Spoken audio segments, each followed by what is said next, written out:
പോയ യേശുവിന്റെ പ്രഘോഷണത്തിന്റെ കാര്യം നിങ്ങളുടെ മനസ്സിൽ ഓർമ്മയുണ്ടാവുമെന്ന് ഞാൻ വിചാരിക്കുന്നു. യേശുവിന്റെ പ്രഘോഷണത്തിന്റെ ഉള്ളടക്കം എന്തായിരുന്നു?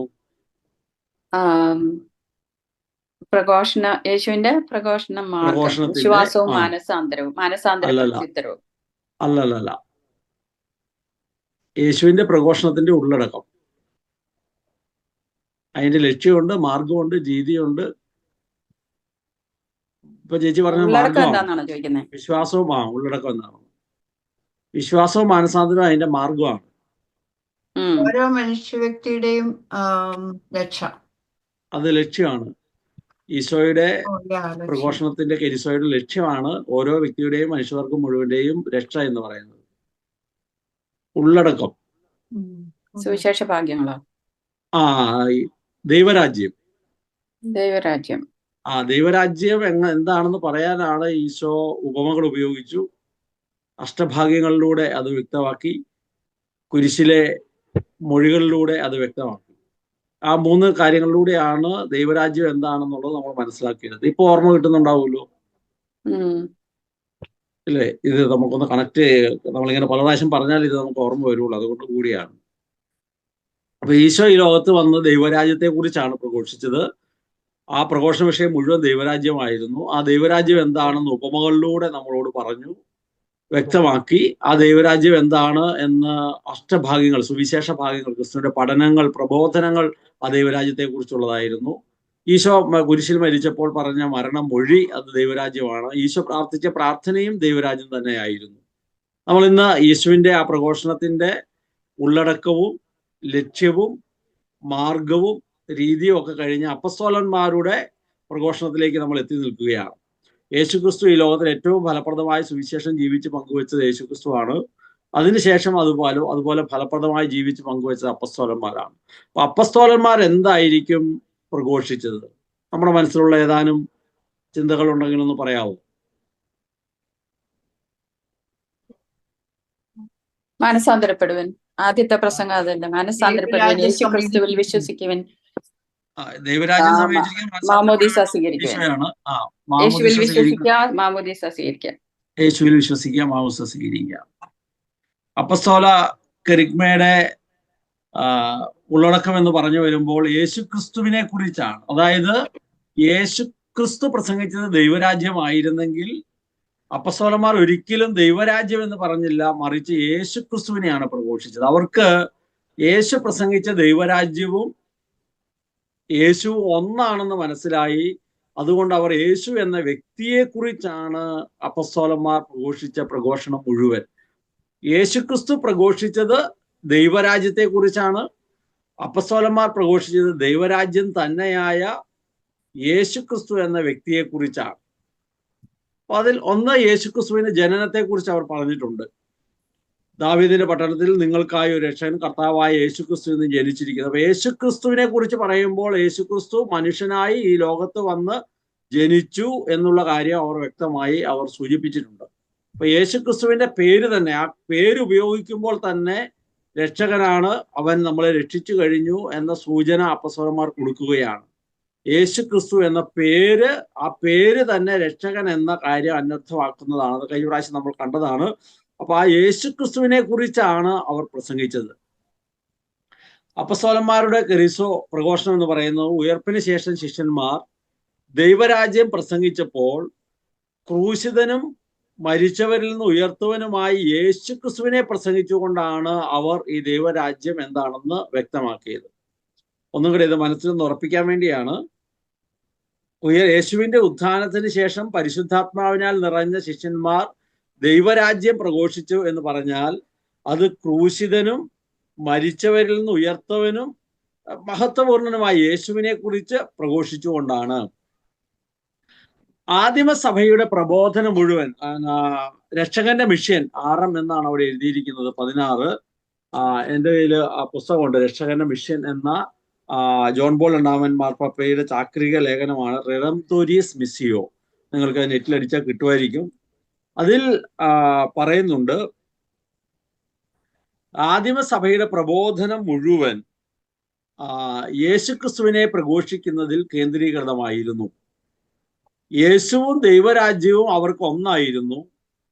അന്നത്തെ പോലെ ഇന്നും ദൈവരാജ്യത്തിന്റെ പ്രഘോഷണവും എന്ന് പറഞ്ഞാൽ യേശുവിന്റെ കെരിസോയും യേശുവിന്റെ കെരിഗ്മയും, ഇവിടെ കെരിഗ്മ എന്ന് പറയുന്നത് നമ്മൾ കെരിസോ എന്ന് അതിനെ വിളിക്കുന്നുണ്ട്. യേശുവിന്റെ കെരിഗ്മയും അല്ലെങ്കിൽ യേശുവിന്റെ കെരിസോയും ക്രിസ്തു സംഭവത്തിന്റെ പ്രഘോഷണവും അപ്പസ്തോലിക കെരിസോയും ഒന്നിപ്പിക്കേണ്ടിയിരിക്കുന്നു. ഈ രണ്ട് പ്രഘോഷണങ്ങളും പരസ്പര പൂരകങ്ങളാണ്. ഒന്ന് മറ്റേതിനെ കൂടുതൽ പ്രകാശമാനമാക്കുന്നു. ആദിമസഭ, അപ്പസ്തോല സമൂഹം അവർ പ്രഘോഷിച്ചത് മുഴുവൻ ദൈവരാജ്യ കേന്ദ്രീകൃതമാണ് എന്ന് പറയുമ്പോൾ അത് യേശുക്രിസ്തു എന്ന വ്യക്തിയിൽ കേന്ദ്രീകൃതമായിരുന്നു. കാരണം നേരത്തെ ഞാൻ സൂചിപ്പിച്ചതുപോലെ അവർക്ക് യേശുക്രിസ്തുവും ദൈവരാജ്യവും ഒന്നായിരുന്നു. അതുകൊണ്ട് അവർ ദൈവരാജ്യം എന്ന പദം അവർക്ക് ഉപയോഗിക്കേണ്ടി വന്നേയില്ല, അവർ ഉപയോഗിച്ചില്ല. പകരം അവർ യേശുക്രിസ്തു എന്ന വ്യക്തിയെ കുറിച്ചാണ് അവർ പറഞ്ഞത്. അന്നത്തെ പോലെ ഇന്നും ദൈവരാജ്യത്തിന്റെ പ്രഘോഷണം എന്ന് പറയുന്നത് യേശുവിന്റെ പ്രഘോഷണം, അത് ദൈവരാജ്യത്തെ കുറിച്ചാണ്. അതും അപ്പസ്തോലർ പ്രഘോഷിച്ച യേശുവിനെ എന്ന വ്യക്തിയെ കുറിച്ച്. ഇത് രണ്ടും ഒന്നിപ്പിക്കേണ്ടിയിരിക്കുന്ന ഈ രണ്ട് പ്രഘോഷണങ്ങളും പരസ്പര പൂരകമാണ്. അതിൽ തന്നെ ഈ രക്ഷകന്റെ മിഷൻ എന്നതിൽ തന്നെ നമ്മൾ തുടർന്ന് വായിക്കുകയാണ്. യേശുവിന്റെ സന്ദേശങ്ങൾക്കും പ്രവർത്തനങ്ങൾക്കും മുഴുവൻ ജീവിത ദൗത്യത്തിനും ഉയർത്തെഴുന്നേൽപ്പ് ഒരു സാർവത്രിക മാനം കൈവരുത്തുന്നു. ഇപ്പൊ യേശുവിന്റെ ഉത്ഥാനം ആ ഒരു പ്രഘോഷണത്തിനും പ്രവർത്തനങ്ങൾക്കും മുഴുവൻ വലിയൊരു സാർവത്രിക മാനം കൈവരുത്തുന്നു. ദൈവരാജ്യം യേശു എന്ന വ്യക്തിയിൽ സന്നിഹിതമാണെന്ന് ശിഷ്യഗണം തിരിച്ചറിഞ്ഞു. യേശുവുമായുള്ള ഒരു രഹസ്യാത്മക ബന്ധത്തിലൂടെ അത് മനുഷ്യരുടെ ഇടയിലും ലോകത്തിലും ക്രമേണ സ്ഥാപിതമായി കൊണ്ടിരിക്കുന്നു എന്നും അവർ മനസ്സിലാക്കി.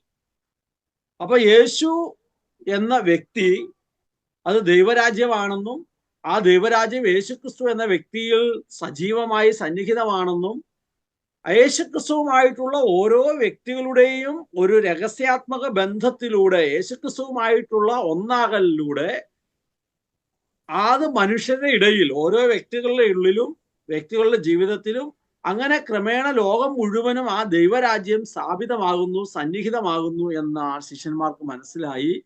അതുകൊണ്ട് അവർ യേശു എന്ന വ്യക്തിയെ കുറിച്ചാണ് അവർ പ്രഘോഷിച്ചത്. ഇത്രയും കാര്യങ്ങൾ നിങ്ങൾക്ക് ആദ്യത്തെ ഒരു ലെവലിൽ മനസ്സിലായിട്ടുണ്ട് എന്ന് ഞാൻ വിചാരിക്കുകയാണ്. ആയോ ആദ്യത്തെ ഇത്രയും ഭാഗം? ഓക്കെ. അങ്ങനെയെങ്കിൽ അപ്പസ്തോലന്മാർ യേശുവിനെ കുറിച്ച് എന്താണ് പ്രഘോഷിച്ചിട്ടുണ്ടാവുക? നമ്മൾ ദൈവരാജ്യത്തെ കുറിച്ച് പറഞ്ഞാൽ നമ്മൾ പറയും ദൈവരാജ്യം സ്നേഹിക്കുന്ന പിതാവാണ്, ദൈവരാജ്യം അല്പമാവിനെ പതുക്കെ പതുക്കെ പൊളിപ്പിക്കുന്ന പോലെ രഹസ്യാത്മകമാണ്, ദൈവരാജ്യം ബലവാന്മാർ സ്വർഗ അവകാശപ്പെടുത്തുന്നു, ദൈവരാജ്യം എന്ന് പറയുന്നത് ദാരിദ്ര്യാരൂപിയുള്ളതാണ്. ഇങ്ങനെ ധാരാളം കാര്യങ്ങൾ വന്നു. അപ്പൊ യേശുവിനെ കുറിച്ച് അപ്പസ്തോലന്മാർ യേശു എന്ന വ്യക്തിയെ കുറിച്ചാണ് പ്രഘോഷിച്ചതെന്ന് പറയുമ്പോൾ യേശു രക്ഷകൻ എന്ന് പറഞ്ഞു. പിന്നെ എന്ത് പറഞ്ഞിട്ടുണ്ടാവും? യേശു കർത്താവാണെന്ന് പറഞ്ഞു. ഓക്കെ, നമ്മള് ഷൂബില് ബേസിക് ആയിട്ട് കാര്യങ്ങൾ ജസ്റ്റ് ഒന്ന് കണ്ടുപോയിട്ടുള്ളതാണ്. നമുക്ക് നോക്കാം, നിങ്ങൾ നോക്കി വരുമ്പോൾ നമുക്ക് കുറച്ചും കൂടെ അത് മനസ്സിലാവും എന്ന് ഞാൻ കരുതുകയാണ്. അപ്പൊ യേശു സമം ദൈവരാജ്യം, അപ്പസ്തോലന്മാർ പ്രഘോഷിച്ചത് ക്രിസ്തു സംഭവമാണ്, ക്രിസ്തുവിന്റെ ജീവിതം മുഴുവനാണ് അവർ പ്രഘോഷിച്ചത് എന്ന് പറയുമ്പോൾ ഇപ്പൊ നിങ്ങൾക്ക് നിങ്ങൾ ഫ്രാൻസിസ് മാർപ്പാപ്പയെ കുറിച്ച് നമ്മൾ പ്രഘോഷിക്കാന്ന് പറയുമ്പോൾ പലർക്കും പല കാര്യങ്ങൾ പറയാം. ചിലര് അദ്ദേഹം ജനിച്ച നാടിനെ, ഇപ്പൊ ജോൺ ബോൾ പാപ്പയെ കുറിച്ച് പ്രസംഗിക്കുകയാണ്. ജോൺ ബോൾ പാപ്പയെ കുറിച്ച് പ്രസംഗിക്കുമ്പോൾ അദ്ദേഹം ജനിച്ച നാടിനെ കുറിച്ചായിരിക്കും ചിലർ കൂടുതൽ പറയുന്നത്. ചിലപ്പോൾ അദ്ദേഹത്തിന്റെ മാതാപിതാക്കളെ കുറിച്ചായിരിക്കാം കൂടുതൽ പറയുന്നത്. അദ്ദേഹം സഹിച്ച ത്യാഗങ്ങളും ബുദ്ധിമുട്ടുകളും ആയിരിക്കാം. അദ്ദേഹത്തിന്റെ അപ്പസ്തോലികമായ ശുശ്രൂഷയുടെ കാലഘട്ടത്തെ കുറിച്ചായിരിക്കാം. അദ്ദേഹത്തിന് പാവപ്പെട്ടവരെ കുറിച്ചുള്ള പരിഗണനയെ കുറിച്ചായിരിക്കാം. ഇങ്ങനെ ധാരാളം കാര്യങ്ങൾ ജോൺ ബോൾ പാപ്പയെ കുറിച്ച് പ്രഘോഷിക്കുമ്പോൾ പറയാനായിട്ട് പറ്റും. എന്ന് പറഞ്ഞ പോലെ അപ്പസ്തോലന്മാർ യേശുവിനെ കുറിച്ച് പ്രഘോഷിക്കുമ്പോൾ ധാരാളം കാര്യങ്ങൾ പറയാൻ പറ്റും. പക്ഷെ കൃത്യമായിട്ട് അവർ എന്താണ് പറഞ്ഞത്, അല്ലെങ്കിൽ അവർ കുരിശിൽ മരിച്ച് നമുക്ക് നമ്മുടെ പാപങ്ങൾക്ക് വേണ്ടി മരിച്ച് നമ്മളെ രക്ഷിച്ച് ഉത്ഥാനം ചെയ്ത് രക്ഷ നേടിത്തന്നു. അടിസ്ഥാനപരമായ കാര്യത്തിലേക്കാണ് ഞാൻ ചേച്ചി അത് അത്യാവശ്യ കാര്യങ്ങളൊന്ന് സൂചിപ്പിച്ചിട്ടുണ്ട്. അപ്പസ്തോലന്മാരുടെ പ്രഘോഷണങ്ങളെല്ലാം രക്ഷയുടെ സദ്വാർത്തയായ ആദ്യ പ്രഘോഷണം പ്രാരംഭ സുവിശേഷമാകയാൽ ആണ് അവയെ കെരിസോ എന്ന് പറയുന്നത്. ഇത് റിനവദോരിസ് മിസ്സിയോയിൽ നമ്മൾ വായിക്കുന്നതാണ്. അപ്പസ്തോലന്മാർ പ്രഘോഷണം, അത് പ്രാരംഭ പ്രഘോഷണം എന്ന് അതിനെ അപ്പസ്തോലന്മാരുടെ കെരിസോ എന്ന് പറയാൻ കാരണം എന്താണ്? രക്ഷയുടെ സദ്വാർത്തയായ ആദ്യ പ്രഘോഷണമാണ്. യേശുക്രിസ്തു ദൈവരാജ്യത്തിന്റെ സുവിശേഷം വളരെ കൃത്യമായി വ്യക്തമായി പ്രഘോഷിച്ചുകൊണ്ട് യേശുവിന്റെ പ്രഘോഷണത്തെ യേശുവിന്റെ കെരിസോ, യേശുവിന്റെ കെറിഗ്മ, പ്രാരംഭ പ്രഘോഷണം, ആദ്യ പ്രഘോഷണം എന്ന് വിളിക്കുന്നത് പോലെ തന്നെ അപ്പസ്തോലന്മാർ രക്ഷയുടെ സദ്വാർത്തയായി യേശുക്രിസ്തുവിനെ കുറിച്ച് ആദ്യം പ്രഘോഷിച്ചത് അപ്പസ്തോലന്മാരാണ്. അതുകൊണ്ട് അപ്പസ്തോലന്മാർ ആ പ്രഘോഷണത്തെ അപ്പസ്തോലന്മാരുടെ കെരിസോ എന്ന് വിളിക്കുന്നു. ലൂക്കായുടെ സുവിശേഷം 24:13-35 യേശുവിനെയും എമ്മാവുസിലേക്ക് പോയ ശിഷ്യന്മാരുടെയും സംഭാഷണമാണ് നമ്മൾ അവിടെ കാണുന്നത്. യേശു ശിഷ്യന്മാരോട് പ്രഘോഷിക്കുന്നു. യേശുവിനെ കുറിച്ച് തന്നെയാണ് ഈശോ ശിഷ്യന്മാരോട് അവിടെ വെച്ച് പറയുന്നത്. അത് അപ്പസ്തോലന്മാർക്ക് ആ യേശുവിന്റെ തിരുശരീര രക്തങ്ങൾ അപ്പം ഭക്ഷിച്ചതിന് ശേഷം അവർക്കത് തുറന്നു കിട്ടുകയാണ്, മനസ്സിലാവുകയാണ്. കൊറിന്തോസുകാർക്ക് എഴുതിയ ഒന്നാമത്തെ ലേഖനം 15:4 മുതൽ 31 വരെ വായിക്കുമ്പോൾ പൗലോസിന്റെ ക്രിസ്തു സംഭവം, പൗലോസ്ലീഹ യേശു ക്രിസ്തുവിനെ കണ്ടുമുട്ടിയ അനുഭവങ്ങൾ അവിടെ വ്യക്തമാക്കുന്നുണ്ട്. ഇതെല്ലാം യേശുക്രിസ്തുവിനെ കുറിച്ചുള്ള പ്രഘോഷണത്തിന്റെ ആരംഭമാണ്. ഇവരെല്ലാം പറഞ്ഞത് എന്താണ്? യേശുക്രിസ്തു നമ്മെ രക്ഷിക്കുന്നു എന്നല്ല, നമ്മെ രക്ഷിച്ചു കഴിഞ്ഞിരിക്കുന്നു എന്നാണ്. അത് വളരെ പ്രധാനപ്പെട്ട ഒന്നാണ്. ഇത് പറയാൻ കാരണം നമ്മൾ ഇന്ന് പലരോടും പറയുന്നത് നീ യേശുവിൽ വിശ്വസിക്കുക, അവൻ നിന്നെ രക്ഷിക്കുമെന്നാണ്. രക്ഷിക്കുമെന്നല്ല. അപ്പസ്തോലന്മാർ ഒരിക്കലും നിങ്ങളെ രക്ഷിക്കുമെന്നല്ല പറഞ്ഞത്, മറിച്ച് നിങ്ങളെ രക്ഷിച്ചു കഴിഞ്ഞു എന്നാണ്. അപ്പൊ നമ്മുടെ ജീവിതത്തോടും നമ്മൾ ഇന്ന് പറയേണ്ട പ്രധാനപ്പെട്ട ഒരു കാര്യം, യേശുക്രിസ്തു നമ്മളെ സഹായിക്കുമായിരിക്കും, രക്ഷിക്കുമായിരിക്കും എന്നുള്ളതല്ല, അവൻ നമ്മളെ സഹായിച്ചു കഴിഞ്ഞു, യേശുക്രിസ്തു നമ്മളെ രക്ഷിച്ചു കഴിഞ്ഞു എന്നുള്ളതാണ്. അതുകൊണ്ട് നമ്മൾ ട്യൂബിൽ നമ്മൾ മനസ്സിലാക്കി, ഈ ലോകത്തിൽ ഏറ്റവും അവസാനം ജനിക്കാൻ പോകുന്ന മനുഷ്യൻ ഏറ്റവും അവസാനം ചെയ്യാൻ പോകുന്ന പാപത്തിന് വരെ പരിഹാരം ചെയ്ത് എല്ലാവരെയും രക്ഷിച്ചു കഴിഞ്ഞു യേശുക്രിസ്തുവിന്റെ ജീവിതം കൊണ്ട് എന്ന് നമ്മൾ മനസ്സിലാക്കിയായിരുന്നു. അപ്പൊ എങ്ങനെയാണ് അത് പൂർത്തിയാകുന്നത്? ദൈവത്തിന്റെ ദാനമാകട്ടെ, റോമ 6:23, നമ്മുടെ കർത്താവായ യേശുക്രിസ്തു വഴിയുള്ള നിത്യജീവനും എന്ന് നമ്മൾ മനസ്സിലാക്കുകയാണ്. യേശു മരിച്ചു രക്ഷകനായി എന്നുള്ളതാണ്, പാപമോചകൻ. അപ്പൊ മരിച്ചത് കൊണ്ട് മാത്രം, യേശുവിന്റെ ജനനം തന്നെ യേശു രക്ഷകനാണെന്ന നാമസ്വീകരണത്തിന് കാരണമായി. ജനിക്കാതെ പേര് കിട്ടില്ലല്ലോ. അപ്പൊ യേശു ജനിച്ചതിലൂടെ, ആ പേര് സ്വീകരിച്ചതിലൂടെ അവൻ രക്ഷകനാണ് എന്ന് വളരെ കൃത്യമായി. അപ്പൊ യേശു എന്ന നാമം ഉപയോഗിക്കുമ്പോഴെല്ലാം യേശു രക്ഷകനാണ് എന്ന് ഉറപ്പിക്കുകയാണ്. 2, യേശു പാപത്തിന് പരിഹാരമായി അവൻ മരിച്ചു, രക്ഷകനായി. ആ മരിച്ചു എന്ന കാര്യം കൊണ്ട് മാത്രമല്ല, പക്ഷെ അത് പ്രധാനപ്പെട്ട ഒന്നാണ്. അപ്പൊ യേശുക്രിസ്തു മരിച്ചതിലൂടെ നമുക്ക് നഷ്ടമായ ദൈവിക ജീവൻ, നിത്യജീവൻ അവിടുന്ന് വീണ്ടെടുത്തു തന്നു എന്നാണ് ഈ വചനം നമ്മെ ഓർമ്മപ്പെടുത്തുന്നത്. ദൈവത്തിന്റെ ദാനമാകട്ടെ, മനുഷ്യനായി ഈ ലോകത്ത് ജനിച്ച, പരിശുദ്ധ മറിയത്തിൽ നിന്ന് ജന്മമെടുത്ത ദൈവത്തിന്റെ ദാനമായ നമ്മുടെ കർത്താവായ യേശുക്രിസ്തു വഴി നമുക്ക് നിത്യജീവൻ ലഭിച്ചിരിക്കുന്നു. അതാണ് അപ്പസ്തോല പ്രവർത്തനം 4:12 നമ്മൾ വായിക്കുന്നത്. ആകാശത്തിന് കീഴെ മനുഷ്യരുടെ ഇടയിൽ നമ്മുടെ രക്ഷയ്ക്ക് വേണ്ടി മറ്റൊരു നാമവും നൽകപ്പെട്ടിട്ടില്ല. അപ്പസ്തോലന്മാർ അത് തിരിച്ചറിഞ്ഞ് അപ്പസ്തോലന്മാർ അത് പറയുകയാണ്.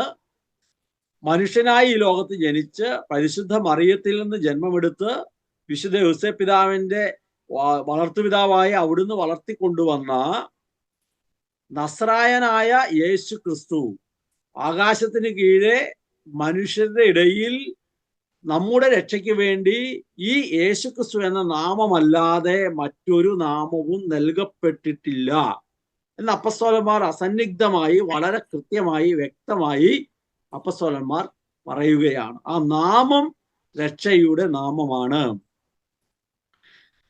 1 കൊരിന്തോസ് 15:4 നമ്മൾ വായിക്കുന്നുണ്ട്. ക്രിസ്തു നമ്മുടെ പാപങ്ങൾക്ക് വേണ്ടി മരിക്കുകയും സംസ്കരിക്കപ്പെടുകയും എഴുതപ്പെട്ടിരുന്നത് പോലെ 3-ാം നാൾ ഉയർപ്പിക്കപ്പെടുകയും ചെയ്തു. വളരെ കൃത്യമായി അപ്പസ്തോലന്മാരുടെ പ്രഘോഷണത്തിന്റെ പഠനത്തിന്റെ വളരെ കാതലായ ഭാഗങ്ങളാണിത്. അവൻ നമ്മുടെ പാപങ്ങൾക്കു വേണ്ടി മരിക്കുകയും, അപ്പൊ യേശുക്രിസ്തു ജനിച്ചു എന്ന് പറയുന്നുണ്ട്, അവൻ മരിച്ചു, പാപങ്ങൾക്ക് വേണ്ടി മരിച്ചു, സംസ്കരിക്കപ്പെടുകയും അടക്കപ്പെടുകയും, സാധാരണ ആരെയും പോലെ, ഏതൊരു യഹൂദനെയും പോലെ അവനെ സംസ്കരിക്കപ്പെടുകയും, എന്നാൽ എഴുതപ്പെട്ടിരിക്കുന്നത് പോലെ, പഴയ നിയമത്തിൽ മുഴുവൻ പറഞ്ഞിരിക്കുന്നത് പോലെ, ദൈവം വെളിപ്പെടുത്തിയതുപോലെ 3-ാം ദിനം യേശുക്രിസ്തു തന്നെ പറഞ്ഞിട്ടുണ്ട്, നിങ്ങൾ ഈ ദേവാലയം നശിപ്പിക്കുക, 3-ാം ദിനം ഞാൻ ഇതിനെ പണിതുയർത്തും. അപ്പൊ എഴുതപ്പെട്ടിരിക്കുന്നത് പോലെ, പറയപ്പെട്ടിരിക്കുന്നത് പോലെ 3-ാം നാൾ അവിടുന്ന് ഉയർപ്പിക്കപ്പെടുകയും ചെയ്തു. യേശുക്രിസ്തുവിനെ കുറിച്ച് പ്രഘോഷിച്ചപ്പോൾ അവർ പറഞ്ഞ പ്രധാനപ്പെട്ട കാര്യങ്ങളാണിത്. എഫേസസ് 1:7 അവിടുത്തെ കൃപയുടെ സമൃദ്ധിക്കൊത്ത് നമുക്ക് ക്രിസ്തുവിൽ പാപമോചനവും അവന്റെ രക്തം വഴി രക്ഷയും കൈവന്നിരിക്കുന്നു. അതായത് യേശുക്രിസ്തുവിന്റെ കൃപയുടെ സമൃദ്ധിക്കൊത്ത് അവൻ ഈ ലോകത്തിൽ വന്ന് ദൈവത്തിന്റെ ഹിതമനുസരിച്ച്, ഇഷ്ടമനുസരിച്ച് മാത്രം ജീവിച്ചുകൊണ്ട് അവസാനം വരെ, അങ്ങനെയല്ല നമ്മൾ വിശുദ്ധ ഗ്രന്ഥത്തിൽ വായിക്കുന്നു, അവൻ തന്നെ ശൂന്യനാക്കി ദാസന്റെ രൂപം സ്വീകരിച്ച് അവസാനം വരെ ദൈവത്തിന്റെ ഹിതം മാത്രം നിർവഹിച്ച അവിടുത്തെ ആ സമൃദ്ധിക്കൊത്ത് എന്ന് പറഞ്ഞാൽ അവിടുന്ന് പിതാവിന്റെ വലതുഭാഗത്ത് ഉപവിഷ്ടനായി ആത്മാവിനെ നമുക്ക് നൽകാൻ തക്കവിധം ആത്മാവിന് നിറവുള്ളവനായ അവിടുന്ന് ക്രിസ്തുവിൽ, അതാ ക്രിസ്തു എന്ന് പറയുമ്പോൾ അതാണ് ആത്മാവിനെ നൽകുന്നവൻ, ക്രിസ്തുവിൽ പാപമോചനവും അവന്റെ രക്തം വഴി രക്ഷയും കൈവന്നിരിക്കുന്നു എന്ന് പറയുമ്പോൾ പഴയ നിയമം എന്താണ്? രക്തം ചിന്താതെ പാപമോചനമില്ല. അപ്പം കുഞ്ഞാടായ യേശു ക്രിസ്തുവിന്റെ രക്തം ചിന്തലിലൂടെ നമുക്ക് രക്ഷ കൈവന്നിരിക്കുന്നു എന്നാണ് ഇവർ പ്രഘോഷിച്ചത്. അപ്പൊ യേശു തന്റെ മരണത്തിലൂടെ സാത്താന്റെയും മരണത്തിന്റെയും മേൽ വിജയം വരിച്ച് ഉയർത്തെഴുന്നേറ്റ് സ്വർഗത്തിലും ഭൂമിയിലുമുള്ള സകല അധികാരവും സ്വന്തമാക്കി കർത്താവായി എന്നാണ് രണ്ടാമത് മനസ്സിലാക്കുന്നത്. ഒന്നാമത് നമ്മൾ മനസ്സിലാക്കിയത്, നമ്മൾ തൊട്ടു മുമ്പ് മനസ്സിലാക്കിയത് എന്താണ്? യേശു മരിച്ചു, പാപി അല്ലാതിരുന്നവൻ പാപത്തിനു വേണ്ടി, നമ്മൾ കഴിഞ്ഞ പ്രാവശ്യം നമ്മൾ കണ്ടതാണ്, അവന്റെ മരണത്താൽ നമ്മളെ അവൻ വിമോചിപ്പിച്ചു. കാരണം പാപം ചെയ്ത ആൾ മരിച്ചാൽ മതിയായിരുന്നു. പക്ഷെ പാപം ചെയ്യാത്ത യേശു ക്രിസ്തു പാപികളായ നമുക്ക് വേണ്ടി മരിച്ച് നമ്മുടെ പാപങ്ങൾക്ക് പരിഹാരം ചെയ്ത് അങ്ങനെ അവൻ നമ്മുടെ രക്ഷകനായി എന്ന് ഒന്നാമത് കൃത്യമായി അപ്പസ്തോലന്മാർ പ്രഘോഷിച്ചു. വളരെ കൃത്യമായിട്ട് യേശു ക്രിസ്തു മരിച്ചു, അത് പാപികളായ നമുക്ക് വേണ്ടിയാണ് മരിച്ചത്, പാപം ചെയ്യാത്ത അവനാണ് മരിച്ചത്, അവന്റെ ആ മരണം നമ്മുടെ രക്ഷയ്ക്ക് കാരണമായി. അപ്പൊ അവന്റെ മരണത്തെക്കുറിച്ച് കൃത്യമായി പറയുന്നു. അങ്ങനെ അവൻ നമ്മുടെ രക്ഷയ്ക്ക് കാരണമായി, രക്ഷകൻ എന്ന നാമം അവിടുത്തേക്ക് അപ്പസ്തോലന്മാർ കൊടുക്കുകയാണ്. അപ്പൊ ഈ രണ്ട് കാര്യങ്ങൾ അവിടെ ഒന്നാമത്തെ കാര്യത്തിൽ നമ്മൾ മനസ്സിലാക്കണം. ഒന്ന്, അവിടുത്തെ മരണം, യേശുക്രിസ്തു ഈ ലോകത്ത് വന്നു, ജനിച്ചു, ആ ജനനം, ആ പേര് രക്ഷ എന്ന പേരാണ്, നാമമാണ്. അങ്ങനെ ജനിച്ച് അവിടുന്ന് ജീവിച്ച് അവിടുന്ന് മരിച്ചത്, പാപം ചെയ്യാതെ പാപികളായ നമുക്ക് വേണ്ടി മരിച്ചതിലൂടെ നമ്മുടെ പാപത്തിന് പരിഹാരം ചെയ്തു. അങ്ങനെ അവൻ രക്ഷകനായി, നമ്മളെ രക്ഷിച്ചവനായി തീർന്നു എന്നാണ് ഒന്നാമത് അവിടുന്ന് പറഞ്ഞത്. രണ്ട്, യേശുക്രിസ്തു അങ്ങനെ പാപത്തിന് പരിഹാരം ചെയ്ത് മരിക്കുക മാത്രമല്ല, സാത്താന്റെ ആധിപത്യത്തിൽ നിന്ന് നമ്മളെ വിമോചിപ്പിക്കുക മാത്രമല്ല എന്ന് പറഞ്ഞാൽ അത് നിർവഹിച്ചത് മരണത്തിലൂടെ മാത്രമല്ല, മരണത്തെ പരാജയപ്പെടുത്തിക്കൊണ്ട് അവിടുന്ന് ഉയർത്തെഴുന്നേറ്റതിലൂടെയാണ്. നമ്മൾ വിശുദ്ധ ഗ്രന്ഥത്തിൽ വായിക്കുന്നുണ്ട്, സാത്താൻ വന്നിട്ട് ഈശോയോട് പറയുന്നുണ്ട്, ഈ ലോകവും ഈ സമസ്ത വസ്തുക്കളും എന്റേതാണ്, നീ എന്നെ ഒന്ന് കുമ്പിട്ട് ആരാധിച്ചാൽ നിനക്ക് ഞാൻ തരാം. അവിടെ യേശുക്രിസ്തു നോ പറയുന്നില്ല. കാരണം ആദ്യ മാതാപിതാക്കൾ അവരുടെ സമ്പൂർണമായ സമർപ്പണത്തിലൂടെ അവരുടെ കയ്യിൽ ഏൽപ്പിച്ച ഈ സൃഷ്ടപ്രപഞ്ചം മുഴുവൻ സാത്താന്റെ കയ്യിൽ കൊടുത്തു എന്ന് ക്രിസ്തുവിന് കൃത്യമായി മനസ്സിലാകുന്നുണ്ട്, അറിയുന്നുണ്ട്. പക്ഷേ വചനത്തിൽ നമ്മൾ വായിക്കുന്നുണ്ട്, കൂടുതൽ ശക്തനായവൻ വരുമ്പോൾ അവൻ മറ്റവനെ പിടിച്ചു കെട്ടി കള്ളനെ പുറത്താക്കുന്നു. യേശുക്രിസ്തു വന്ന് പാപത്തിന്റെ വേദനമായ മരണത്തെ അവൻ മരിച്ചു കഴിഞ്ഞ് അവൻ എന്ത് ചെയ്തു? ഉയർത്തെഴുന്നേറ്റ് പരാജയപ്പെടുത്തി. അവൻ സാത്താനെയും സാത്താന്റെ ജീവിതത്തിൽ തങ്ങളെ കൊടുത്തതിലൂടെ തങ്ങളുടെ ജീവിതത്തിലേക്ക് പ്രവേശിച്ച മരണത്തെയും പരാജയപ്പെടുത്തി. അതാണ് ഇവിടെ പറയുന്നത്. വിജയം വരിച്ച് ഉയർത്തെഴുന്നേറ്റ് സ്വർഗത്തിലും ഭൂമിയിലുള്ള സകലത്തിന്റെയും അധികാരം സ്വന്തമാക്കി. സാത്താന്റെ കൈവശം പോയ അധികാരം മുഴുവൻ ക്രിസ്തു തന്റെ ഉത്ഥാനത്തിലൂടെ തിരിച്ചു പിടിച്ചു. അങ്ങനെ കർത്താവായി. അതുവരെ ഉടമസ്ഥൻ ആരായിരുന്നു? സാത്താനായിരുന്നു. ആ സാത്താന്റെ ഉടമസ്ഥതയിൽ നിന്ന് കർത്താവിന്റെ, ക്രിസ്തുവിന്റെ, യേശുവിന്റെ ഉടമസ്ഥതയിലേക്ക് ഈ സൃഷ്ടപ്രപഞ്ചം മുഴുവൻ തിരിച്ചെടുക്കുകയാണ്. അതാണ് മത്തായി 28:18 നമ്മൾ വായിക്കുന്നത്. യേശു അവരെ സമീപിച്ച് അരുളി ചെയ്തു, സ്വർഗത്തിലും ഭൂമിയിലുമുള്ള എല്ലാ അധികാരവും എനിക്ക് നൽകപ്പെട്ടിരിക്കുന്നു. എന്ന് പറഞ്ഞാൽ വെറുതെ നൽകിയതല്ല. യേശുക്രിസ്തു വന്ന് അതായത് ദൈവ മനുഷ്യ പങ്കാളിത്തത്തോടെ ദൈവരാജ്യം ഈ ലോകത്ത് കൊണ്ടുവരാനുള്ള പിതാവായ ദൈവത്തിന്റെ സ്വപ്ന പദ്ധതിയെ ആദ്യ മാതാപിതാക്കൾ തകിടം മറിച്ചു. അപ്പം മനുഷ്യൻ ചെയ്ത പാപത്തിന് പരിഹാരമായി മനുഷ്യനായി തന്നെ ദൈവപുത്രനായ പൂർണ്ണ മനുഷ്യനായ യേശുക്രിസ്തു ഇവിടെ വന്നു. ഒരു കുടുംബത്തിന്റെ പശ്ചാത്തലത്തിൽ ജീവിച്ച് അവസാനം വരെ ദൈവത്തിന്റെ ഇഷ്ടം മാത്രം അന്വേഷിച്ച് അവൻ പാപികളായ മനുഷ്യർ സ്വീകരിക്കേണ്ട ശിക്ഷ, അവൻ മരണം സ്വീകരിച്ചു. ആ മരണത്തെ പരാജയപ്പെടുത്തിക്കൊണ്ട് അവൻ ഉയർത്തെഴുന്നേറ്റു. അങ്ങനെ അവൻ സ്വർഗത്തിന്റെയും ഭൂമിയുടെയും മേലുള്ള അധികാരം തിരിച്ചു പിടിച്ചു. ഇതാണ് ഇവിടെ നാം വായിക്കുന്നത്. യേശു അതാണ് പറയുന്നത്, എനിക്ക് എല്ലാ അധികാരവും നൽകപ്പെട്ടു, ഞാൻ എല്ലാ മുട്ടുകളും അവന്റെ മുമ്പിൽ മടങ്ങുമെന്നൊക്കെ നമ്മൾ വെളിപാട് പുസ്തകത്തിൽ വായിക്കുമ്പോൾ ഇത് മനസ്സിലാക്കണം. നമ്മുടെ കർത്താവായ യേശുക്രിസ്തു നമ്മുടെ പാപങ്ങളുടെ മോചനത്തിനായ മരണത്തിന് ഏൽപ്പിക്കപ്പെടുകയും നമ്മുടെ നീതീകരണത്തിനായി ഉയർപ്പിക്കപ്പെടുകയും ചെയ്തു. അവൻ മരിച്ചങ്ങ് പോയതേ ഉള്ളെങ്കിൽ സാധാരണ മനുഷ്യനെ പോലെ പാപത്തിന് പരിണത ഫലമായി മരിച്ചു എന്നാണ് ലോകം മുഴുവൻ മനസ്സിലാക്കുന്നതെങ്കിൽ, അവൻ മരണത്തെ പരാജയപ്പെടുത്തിക്കൊണ്ട് ഉയർത്തെഴുന്നേറ്റിട്ട് അവൻ അപ്പസ്തോലന്മാർക്ക്, ശിഷ്യന്മാർക്ക്, 500-ലധികം വരുന്ന സാധാരണക്കാരായ ആളുകൾക്ക് അവൻ പ്രത്യക്ഷപ്പെട്ട് അവരോടൊപ്പം ജീവിക്കുന്നവനായി ഭക്ഷണം കഴിച്ച് അവൻ തൻ്റെ ശരീരത്തിൽ ഏറ്റ മുറിവുകളെ കാണിച്ചു കൊടുത്ത് അവൻ പാപത്തിന്റെ വേദനമായ മരണത്തെ പരാജയപ്പെടുത്തി ഞാൻ ഉയർത്തെഴുന്നേറ്റിരിക്കുന്നു, ഞാൻ അതിനെ പരാജയപ്പെടുത്തിയിരിക്കുന്നു എന്ന് അവിടുന്ന് വ്യക്തമാക്കി കൃത്യമാക്കി പറഞ്ഞു. അങ്ങനെ അവിടുന്ന് കർത്താവാണ് എന്ന് അവിടുന്ന് ഓർമ്മപ്പെടുത്തുകയാണ്. റോമാക്കാർക്ക് എഴുതിയ ലേഖനം 4-ാം അധ്യായം 24-25 ആരെങ്കിലും ഒരാളൊന്ന് വായിക്കാവോ? നമ്മുടെ പാപങ്ങളുടെ മോചനത്തിനായി മരണത്തിൽ ഏൽപ്പിക്കപ്പെടുകയും നമ്മുടെ നീതീകരണത്തിനായി ഉയർപ്പിക്കപ്പെടുകയും ചെയ്ത നമ്മുടെ കർത്താവായ യേശുവിനെ മരിച്ചവരിൽ നിന്ന് ഉയർപ്പിച്ചവനിൽ വിശ്വസിക്കുന്ന നമുക്കും അത് നീതിയായി പരിഗണിക്കപ്പെടും. അപ്പൊ നോക്കിയാൽ യേശുക്രിസ്തു മരിച്ചു, അവൻ നമ്മുടെ നീതീകരണത്തിനായി ഉയർപ്പിക്കപ്പെട്ടു എന്ന് വിശ്വസിക്കുന്ന ആർക്കും അത് നീതിയായി പരിഗണിക്കപ്പെടും. എന്ത്? പാപത്തിൽ നിന്ന് പരിപൂർണമായ വിമോചനം കിട്ടിയെന്നും ആ ഉദ്ധിതനായ ക്രിസ്തുവിൽ നമ്മുടെ ജീവിതം ചേർത്ത് വെക്കുന്നതിലൂടെ ഇനി പാപത്തിന്റെ രീതിയിൽ, പാപത്തിന്റെ ചായ്വിൽ നമ്മൾ ജീവിക്കേണ്ടവരല്ലെന്നും നമുക്ക് കൃത്യമായ അനുഭവമാകുമെന്ന് ഇവിടെ പറയുകയാണ്. ഒന്നുകൂടെ ആ വചനം ഞാൻ വായിക്കാം. കാരണം ഇത് അപ്പസ്തോലന്മാരുടെ പ്രഘോഷണത്തിന് കേന്ദ്രമായിരുന്നു. ഒന്ന്, യേശുക്രിസ്തു മരിച്ചു, അങ്ങനെ കർത്താവായി എന്ന് അവിടുന്ന് കൃത്യമായി അവർ പറഞ്ഞു. 2, യേശുക്രിസ്തു മരിക്കുക മാത്രമല്ല, അവിടുന്ന് ഉത്ഥാനം ചെയ്തു, അങ്ങനെ അവൻ നമ്മുടെ ഉടമസ്ഥനായി, കർത്താവായി എന്ന് പറഞ്ഞു. അവൻ നമ്മുടെ പാപങ്ങളുടെ മോചനത്തിനായി മരണത്തിന് ഏൽപ്പിക്കപ്പെടുകയും നമ്മുടെ നീതീകരണത്തിനായി ഉയർപ്പിക്കപ്പെടുകയും ചെയ്ത നമ്മുടെ കർത്താവായ യേശുവിനെ, നമ്മുടെ കർത്താവായ എന്ന് പറയുമ്പോൾ എന്തായത്? യേശു ഉയർപ്പിക്കപ്പെട്ടു എന്നായി. യേശുവിനെ എന്ന് പറയുമ്പോൾ അത് രക്ഷകൻ എന്നായി. മരിച്ചവരിൽ നിന്ന് എന്ന് പറയുമ്പോൾ എന്താ? യേശു എന്ന നാമം തന്നെ രക്ഷകനാണ്. മരിച്ചവരിൽ നിന്ന് എന്ന് പറയുമ്പോൾ അത് യേശു നമ്മളെ രക്ഷിച്ചു കഴിഞ്ഞു എന്നുള്ള അർത്ഥമാണ്. ഉയർപ്പിക്കപ്പെട്ടവനിൽ വിശ്വസിക്കുന്ന നമുക്കും അത് നീതിയായി പരിഗണിക്കപ്പെടും. അപ്പൊ അപ്പസ്തോലന്മാർ കൃത്യമായി യേശുവിന് എത്ര തൂക്കം ഉണ്ടായിരുന്നു, യേശു എന്തൊക്കെ അത്ഭുതം ചെയ്തു, യേശു ഒരു ദിവസം എത്ര കിലോമീറ്റർ നടന്നു, ഇങ്ങനത്തെ കാര്യങ്ങളല്ല അപ്പസ്തോലന്മാർ കൃത്യമായി പറഞ്ഞത്. അപ്പസ്തോലന്മാർ പ്രഘോഷിച്ചത് വളരെ കൃത്യമായി യേശു എന്ന വ്യക്തിയെക്കുറിച്ചാണ്.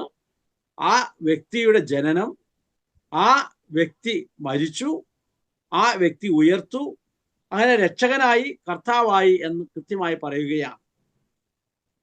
അപ്പസ്തോല പ്രവർത്തനം 3:26 ദൈവം തൻ്റെ ദാസനെ ഉയർപ്പിച്ച് ആദ്യം നിങ്ങളുടെ അടുക്കലേക്കാണ് നിയോഗിച്ചത്. നിങ്ങൾ ഓരോരുത്തരെയും ദുഷ്ടതയിൽ നിന്ന് പിന്തിരിപ്പിച്ച് അനുഗ്രഹിക്കാൻ വേണ്ടിയാണത്. അപ്പൊ യേശുവിന്റെ ഉത്ഥാനത്തെക്കുറിച്ച് അവരെ ഓർമ്മപ്പെടുത്തുക. യേശുവിനെ കണ്ടവർ, യേശുവിന്റെ ഉത്ഥാനം അടുത്തറിഞ്ഞവർ, അവരോടാണ് അപ്പസ്തോലൻ പത്രോസ്ലീഹ പറയുന്നത്, ദൈവം തൻ്റെ ദാസനെ ഉയർപ്പിച്ച് ആദ്യം നിങ്ങളുടെ അടുക്കിലേക്ക് നിയോഗിച്ചയച്ചത്. നിങ്ങൾ ഓരോരുത്തരും ദുഷ്ടതയിൽ നിന്ന് പിന്തിരിഞ്ഞ് അനുഗ്രഹിക്കപ്പെടാൻ വേണ്ടിയാണ്. അപ്പൊ മൂന്നാമത് ഒന്ന്, യേശുവിനെ കുറിച്ച് പറഞ്ഞപ്പോ അപ്പസ്തലന്മാർ എന്താ പറഞ്ഞത് ഒന്ന് പറഞ്ഞേ. ഒന്നാമത് യേശു മരിച്ചു, രക്ഷകനായി നമുക്ക് പാപമോചനം നേടിത്തന്നു. രണ്ട്, യേശു ഉയർത്ത കർത്താവായി നമ്മുടെ ഉടമസ്ഥനായി എന്നുള്ളത് നമുക്ക് രക്ഷ നേടിത്തന്നു. മൂന്നാമതായി യേശുക്രിസ്തു മഹത്വീകരിക്കപ്പെട്ടു. അവൻ വിശുദ്ധ ഗ്രന്ഥത്തിൽ പറയുന്നത് പോലെ, യേശുക്രിസ്തു തന്നെ പറഞ്ഞതുപോലെ, അവൻ അപ്പസ്തലന്മാർ കാണെ പിതാവിന്റെ വലതു ഭാഗത്ത് ഉപവിഷ്ടനായി. ആത്മാവിനാൽ നിറഞ്ഞ് പിതാവിന്റെ വലതു ഭാഗത്ത് ഉപവിഷ്ടനായി. ആത്മാവിനെ നൽകുന്നവൻ ക്രിസ്തുവായി, മിശിഹായായി എന്നാണ് അവിടെ നാം വായിക്കുന്നത്. മഹത്വീകൃതനായി പിതാവിന്റെ വലതു ഭാഗത്ത് ഉപവിഷ്ടനായിരിക്കുന്ന ക്രിസ്തു തന്നിൽ വിശ്വസിക്കുന്നവർക്കെല്ലാം പരിശുദ്ധാത്മാവിനെ വർഷിക്കുന്നു. ഇതാണ് മൂന്നാമത് അപ്പസ്തലന്മാർ പറഞ്ഞ, ഇതിങ്ങനെ 1, 2, 3 എന്ന് പറഞ്ഞ് ഇങ്ങനെ ഘട്ടം ഘട്ടമല്ല, അവർ പറഞ്ഞ് പ്രഘോഷിച്ചതിന്റെ കണ്ടന്റ് ഇതാണ്, കാതൽ ഇതാണ്. ഒന്ന്, യേശുക്രിസ്തു മരിച്ചു, അവൻ നമ്മുടെ രക്ഷകനാണ്. യേശുക്രിസ്തു ഉയർത്തു, അവൻ നമ്മുടെ കർത്താവാണ്. യേശുക്രിസ്തു പിതാവായ ദൈവത്തിന്റെ വലതുഭാഗത്ത് ഉപവിഷ്ടനായിരിക്കുന്നു. അവൻ ആത്മാവിനെ നമുക്ക് നൽകി. അങ്ങനെ അവൻ അഭിഷിക്തനായി, ക്രിസ്തുവായി. അങ്ങനെ ആത്മാവിനാൽ നമ്മളെ അവിടുന്ന് നിറച്ചു. ഈ 3 കാര്യങ്ങൾ വളരെ കൃത്യമായി അപ്പസ്തലന്മാരുടെ പ്രഘോഷണത്തിലെല്ലാം ഉണ്ടായിരുന്നു. അപ്പൊ ഇസ്രായേലിന് അനുതാപവും പാപമോചനവും നൽകാൻ ദൈവം അവനെ നാഥനും രക്ഷകനുമായി തന്റെ വലതുഭാഗത്തേക്ക് ഉയർത്തി. വളരെ കൃത്യമായി പറയുകയാണ്, ഇസ്രായേലിന്, ദൈവജനത്തിന്, സകല മനുഷ്യർക്കും അനുതാപവും പാപമോചനവും നൽകാൻ ദൈവം അവനെ നാഥനും ഉടമസ്ഥനും രക്ഷകനും, അവനെ മരിച്ച ഉയർത്തവനും തന്റെ വലതുഭാഗത്ത് ഉയർത്തി ഉപവിഷ്ടനാക്കി. അവൻ മഹത്വീകരിക്കപ്പെട്ടു. ഈ 3 കാര്യങ്ങളും കൃത്യമായി ഒരൊറ്റ വചനത്തിൽ തന്നെ വരികയാണ്. എന്തൊക്കെ? അവൻ മരിച്ചു, നാഥൻ, ആദ്യനാഥൻ എന്നാണ് പറയുന്നത്. എന്താണ്? ഉടമസ്ഥനാണ്. അവൻ ഉത്ഥാനം ചെയ്തു എന്നാണ് അതിന്റെ അർത്ഥം. രക്ഷകനായി എന്ന് പറയുമ്പോൾ അവൻ മരിച്ചു എന്നുള്ളതാണ്. തന്റെ വലതുഭാഗത്ത് അവനെ ഉയർത്തി എന്ന് പറയുമ്പോൾ മഹത്വീകരിക്കപ്പെട്ടു, ക്രിസ്തുവായി, ആത്മാവിനെ നൽകുന്നവനായി എന്നുള്ളതാണ്. അപ്പോൾ വളരെ കൃത്യമായി അപ്പസ്തലന്മാർ ഇത് ഓർമ്മപ്പെടുത്തുകയാണ്. അപ്പസ്തല പ്രവർത്തനം 2:33 ദൈവത്തിന്റെ വലതുഭാഗത്ത് ഉയർപ്പിക്കപ്പെടുകയും പിതാവിൽ നിന്ന് പരിശുദ്ധാത്മാവിന്റെ വാഗ്ദാനം സ്വീകരിക്കുകയും ചെയ്ത അവൻ ഈ ആത്മാവിനെ വർഷിച്ചിരിക്കുന്നു.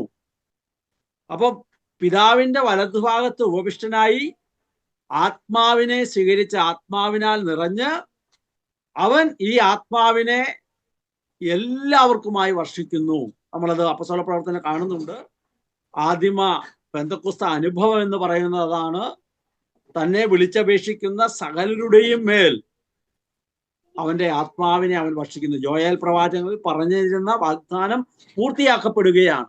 അപ്പൊ പിതാവിന്റെ മരിച്ചവനും ഉയർത്തെഴുന്നേറ്റവനുമായ യേശുക്രിസ്തു പറയപ്പെട്ടിരുന്നത് പോലെ പിതാവിന്റെ വലതുഭാഗത്ത് ഉപവിഷ്ടനായി പരിശുദ്ധാത്മാവിനാൽ നിറഞ്ഞ ആത്മാവിനെ അവൻ തന്നെ വിളിച്ചപേക്ഷിക്കുന്ന സകലരുടെയും മേൽ അവൻ വർഷിക്കുന്നു എന്നാണ് ഈ അപ്പസ്തോല പ്രവർത്തനങ്ങളിൽ നാം വായിക്കുന്ന അപ്പസ്തോലന്മാർ പ്രഘോഷിച്ചത്. അപ്പൊ മഹത്വീകൃതനായ യേശു ക്രിസ്തു പരിശുദ്ധാത്മാവിനെ സ്വീകരിച്ച് അഭിഷിക്തനായി, ആത്മാവിനെ സ്വീകരിച്ച് ആത്മാവിനെ നൽകാൻ മാത്രം കൃപയുള്ളവനായി തന്നിൽ വിശ്വസിക്കുന്നവർക്കെല്ലാം ആത്മാവിനെ അവിടുന്ന് വർഷിക്കുന്നു. പത്രോസ് ശ്ലീഹ പറയുന്ന കാര്യമാണ്.